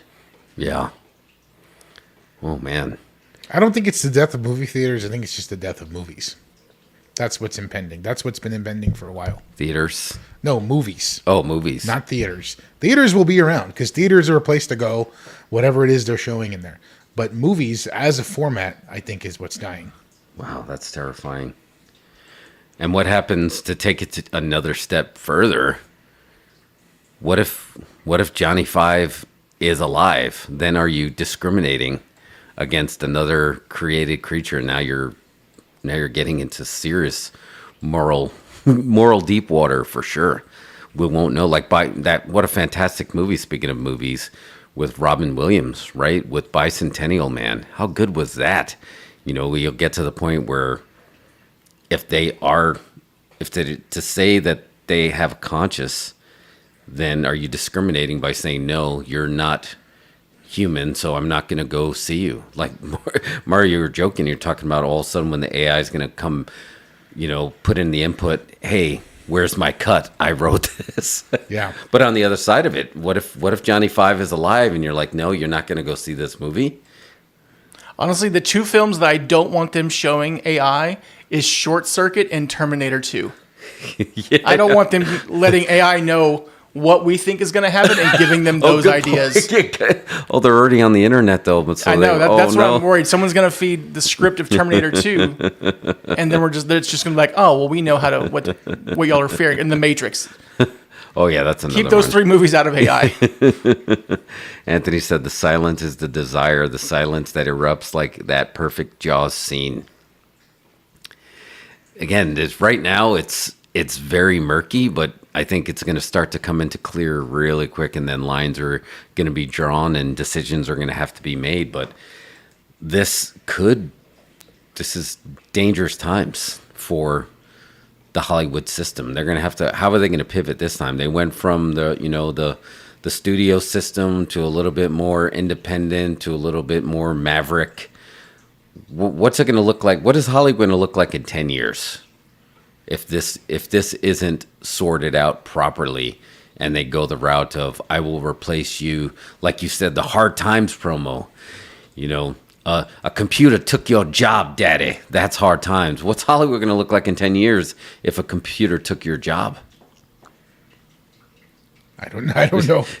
I don't know. I'm not really a futurist. I can't really say what that's going to be, but I mean, it's going to go on, and this is an industry that just creates stuff for profit. So, as long as people keep buying tickets, it will keep moving in whatever direction it's going in. Yeah. In the end, I think you're going to see, it's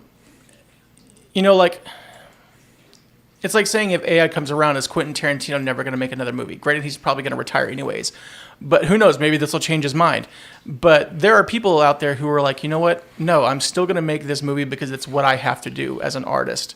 And you're going to have people who want to perform in that because they're of the same mindset. So I think what we may be seeing is the death of the movie structure as it is. But I still think that you'll see movies and theaters flourish, just in a different way. It's not going to be the same release structure of a giant tentpole movie if it goes that way. I think you'll start seeing people like Tarantino or even other people making their own films and still releasing it. They'll have their own. I mean, like half people. Soderbergh would put a movie on YouTube shot with an iPhone if he needed to right now. Yeah. So I think you'll have plenty of people who are going to be like that, who are like, you know what, if that's how it's going to be, then we're going to do our own thing. We'll release it ourselves, and we'll see how it does. I don't think the folks that want to push AI don't really want it to be on the forefront. They don't want to be like, they don't want it on the poster as from Britain, but from the AI that wrote the sequel to Big Trouble in Little China. They want to hide that within the building of the content. They want the AI to draft out some original new IPs or scripts that they can bring in the writers to work on, for freelance, and that writers have no ownership of that. That's what they want. I don't think they're looking to make it on the forefront. They want to have it just built into the back end of how they create stuff. They just want to be able to keep more of the profits. Exactly. Yeah, that's what and then there's going to be no money there. But, Anthony says here, crowd, interactive movie theaters. We know Alamo makes their money on their food more than they do their films, right? I mean, that's safe to say. What's going to happen if you have no audience for what you're showing? You're going to have to find something. And what are you going to do if people just stop showing up to this? Then you become more of a, like the art house theater. I'm not sure what you mean. Like, you need the crowd to buy in. Like you said, this needs to be accepted by the masses. Are they going to get what would convince you? Like right now, I think everybody would go maybe for that first one. Would you pay to see a movie that was all AI, just out of curiosity factor, right? So you get that one out of your system. Would you continue to support that system? Because like you said, that's where it's going to be decided. Would you go back for a second or third time knowing it's AI? To the same movie? No, just to any movie. Like start buying into the system. Like, okay, that one AI movie, that AI Psycho movie was not bad. I'm going to go see that. If it was good, maybe. You would? Yeah. What if an AI spit out like an Ash versus Freddy Krueger movie? Yeah, that's... You don't want to see that? I might go. Like I'm all for writers getting what they deserve, but that does pique my interest. The idea of that they could create things that you could never see shot in reality and make them happen. I don't know. It's a weird time. Yeah, it's a very strange time. This has got to be, like you said it earlier, this has to be one of the most pivotal points in Hollywood history, right? That's what I'm saying, man. So I don't think this is going to get resolved easy. I know they thought it was the most pivotal time is when the invention of the TV, but that actually made Hollywood flourish even more. And then, VCRs, it made all these things that everybody was afraid of with all these different mediums, it actually made the business flourish even more. This is the first time that it may make the business flourish, but the artists will go back to being the starving artist. And that's what's a little terrifying. If this works, if it works on, and they're going to try it because it's an easy profit. And let's face it, the studios, they hate creatives. They hate artists. They would love nothing more but to get rid of them. The whole Vince McMahon, when are we going to get rid of that damn wrestling ring? Oh, man, 2BD. Brando never memorized his lines, knowledge being artificial, but the silent is natural. What would Marlon Brando say to AI right now? You look delicious.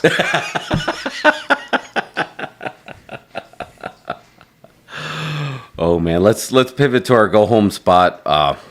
We have some wrestling business we need to discuss really quick. Let's talk about WWE Backlash was in Puerto Rico this past weekend, and a lot of people, myself included, they have a little bit of a WrestleMania redemption tour, so to speak, because, man, that crowd was hot. Bad Bunny went from hosting Coachella, hot off winning Grammys, to stealing the show, where he should have been the main event, but that crowd was on fire. This was like a 90s Attitude Era crowd. And Bad Bunny was a full-on professional wrestler. He was taking massive bumps. He had huge welts on his back. He was getting hit with the kendo sticks. He took a monster Falcon's arrow through a table off some speakers, like ECW style. And it made me realize that one of the biggest problems in professional wrestling right now are the U.S. fans. The U.S. fans are the big, like that pay-per-view they had in Wales last year was phenomenal. Now they had this one in Puerto Rico, and the crowd just like Carlito came back. Carlito and Savio Vega. And Brian, you were talking about earlier. I didn't know you were a Carlito fan. He got like a Road Warrior pop. Did you watch that clip? I watched the highlights of it, but yeah, that was. I mean, I'm not gonna be the hugest like wrestling aficionado, but I follow the basics and whatnot. But I remember them saying that he came out and he hit that pop, and watching the highlights, it was like, man, just you could. And I think that's one of the reasons why you start they're doing so many of these shows internationally is because in the U.S. we typically have a we're number one attitude with stuff like that, and it's the same reason why we can't wrap our heads around the fact that soccer is the biggest sport in the entire world. Yes, and it's a kid's game for most Americans and things like that. And so same thing with like, gay pop music. Like no one realizes how huge it is because it's not something that we care about. Right. And so we just dismiss it. We do. And so I think it's very similar to that. You wouldn't think that there's that many wrestling fans across the globe. But these pay-per-views show that there are. Yeah. And they get way less of it, so they're way more excited. Yeah. And so when we start feeding them more of that, you may run into the issue where you get better sales and responses out there. They're going to start pushing more and more and more pay-per-views outside because they're going to. WWE has proven time and again they're going to go where the money is. Right. Oh yeah, they will. They'll go to Saudi Arabia. They'll go to London.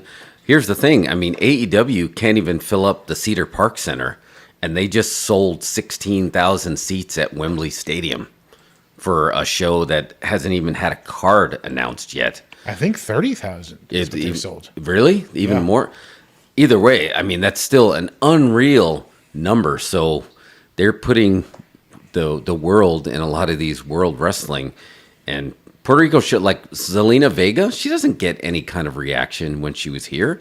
And man, now granted, she was the hometown girl, but that was unreal, that pop she got. And some people translate it, like Cody got that Cody pop just like he does everywhere else. And man, and I don't know if you guys saw that Brock Lesnar, that was not a blade job. That was Brock Lesnar's smashing his head against the turnbuckle. He smashed his head into a turnbuckle because you saw it was instant, it was awkward, and then it was in a very dangerous spot. That was not no tiny little razor blade. That was like 1950s hard way, let me get some blood, and it started gushing too. It started gushing, and there's nothing. Yeah, Anthony, I mean, Puerto Ricans are very passionate. When they saw the sight of blood, I mean, they were into all of those matches, and it was great to see. It made you feel more like a fan. There was the U.S. has that very jaded, drawing lines, and they just enjoyed the event. Baron Corbin, Mr. Change the Channel, Mr. Bathroom Break, got a massive, massive pop. They were just in Paris, France, and they were chanting his name. They were going nuts for him. And he's like, I want to move here. So it's a strange time in entertainment. You're right. We can just completely get left in the dust, but because they are going to go where the money goes. And now they introduced a world heavyweight championship that's actually going to be defended around the world. And they're going to crown the winner in Saudi Arabia. And at first I was thinking, you're going to have a wrestling title that's going to change hands in Saudi Arabia and not in the, you're like, yeah, that's what world heavyweight champion means. We're going to actually defend this all over the world. So they're already looking at going back to London. They're actually sent out some feelers. They want to see what an Australia show kind of looks like. So they're going to make some money. Now they don't have to worry about AI because that's wrestling at its core. Even though it's making money on TV rights, its core is that live experience, that in real life superhero. And if the other countries are appreciating it, they're, like you said, it's just going to be, okay, fine. You won't have any shows here anymore. You'll just get whatever we got on TV. Well, that's why you see so many musicians doing world tours. Like not even like the big names. It's not like just Metallica and the Rolling Stones doing a world tour. All these artists are doing world tours because these fans want to see that. And you can make a ton of money doing that. It's the reason why a lot of movies started including scenes from China. So that we can start showing that, because there's a huge market there and we weren't making that money. And so I think that, especially with WWE, they've got a pretty diverse group. They do. I mean, I had a good 15, almost 20 year, probably like 10, 15 year, where I didn't watch wrestling. But in my heyday, I remember watching British Bulldog come out and win in Canada, and you'd think the Queen had just shown up. Right, yeah. Like, that's just how it was. And same thing when, Ali Mustafa won the championship. Like, nobody in that crowd liked it, but everybody else who probably lost slightly darker skin tone loved it. Yeah. So I think you're going to start seeing a lot more of that. I think you're going to start seeing more of those pay-per-views go over, and the important events that we're so used to having at, I guarantee you we're going to have a WrestleMania somewhere else. Yeah. Overseas. I think it's inevitable because it adds to the show. The show was just like a throwaway. William Regal's the Queen's heel. War games. It just adds to the show when the crowd is that into it. I mean, that's what got ECW over. That crowd was part of the show. And when the crowd is into it, you're going to feel it. The performer's going to feel it. They're going to up their game, and then the whole show is going to benefit. And that's what happened in Puerto Rico. They're like, even the matches that would have been throwaway matches here, it just added. Like, no one would have thought that, Zelina, again, to go back to her, that she would have stood a chance. It's just like she's so little, she's just been a manager, and just the way that crowd like energized her, like she brought her game. Mommy was like, "Whoa, what's going on here?" And you can just tell it was feeding. That's why Brock probably was bleeding like crazy, because he had so much adrenaline. All that blood was rushing, man. Yeah, and they know what they're doing too. I mean, there's a reason why they're going to have certain people featured in certain matches when they're going overseas like that. But that's just smart business. If it was someone who was just like, like the worst person on the roster, they're not going to necessarily make them pop when you've got such a diverse crew. But they understand what they're doing, and they know that they can get that pop as long as that person is even somewhat over. Yeah. Or at least talented enough to be able to carry that. Because that's like saying that, here in the States, we have who we have just because they're American born. That's 100% not true. That just every event happens to be here. So that's what you're more likely to see an American like that. But then you wouldn't have people like Rey Mysterio, who can get over with a U.S. crowd, who was also got a huge pop there as well, too. Oh, he did, yeah. Yeah, they're bringing that Latino world order. I mean, they were really into it. I wouldn't have known. Like, if that would have happened in the U.S. and Savio Vega would have walked out, I think people would have been like, "Who's that?" Like, they wouldn't even remembered him. Is this entry number 19 at the Royal Rumble? Yeah, exactly. Okay, I was like, "Oh, that's cool." He got a monster pop too. Not as big as Carlito, but I mean, he's Carlito is a little bit more recent, but it was enough that you're like, "Oh man." I mean, it just felt like a really, really special show. And I know they have to probably coming off a lot of negative backlash for the way they handled the main event, and they didn't even have Roman Reigns. Their champ wasn't even there, and the people just really ate it up. So if you have not gone back and watched it, at least go back and watch the highlights. But that was a fun show after coming off of WrestleMania or night 2, and I'm like, man, why am I even watching this? Like, it just like, what are we doing here? Had that moment in the mirror, and then you have moments like that, and you realize it's just cool to see the performers really benefit from that crowd love that they just don't get in the U.S. anymore. So I will 100% watch that AEW show from Wembley because I think that crowd is going to go nuts, especially now. I'm curious if CM Punk, who's rumored to be coming back next month, if he'll be there for that show. But it's going to be fun to see. Cool. You guys want to take it home? Sure. Sorry, I didn't know what else to say. I didn't see that, man. I'm gonna have to go back and watch that. I'm very behind the WWE, just not really keeping up. Well, it's impossible to watch it all, like especially on a weekly basis. I've become more of a just catching the super shows, and you're gonna get a lot of the highlight reels before all the matches, so you can literally walk in and just watch that show, and you're gonna get caught up really fast. Which we'll finish it on Guardians. That's where we started. That was one of my favorite parts of Guardian. Well, all of it was great. But you had the ability to walk into Guardians of the Galaxy 3, not see the other two, and not be completely lost. Like, they made sure that you can catch on really quick and still get them. Now, if you did catch them all, you did benefit. But I thought that was really cool. So, B-Rose, thanks for coming out. I know we were happy to have you for our Guardians heavy show, but you're our Geek Commander. Geek Commander, we salute you. Cool. Sorry. Okay. I Are we thought the done? Is the music show ended. over? Yeah. Sorry. All right. All right. See yous.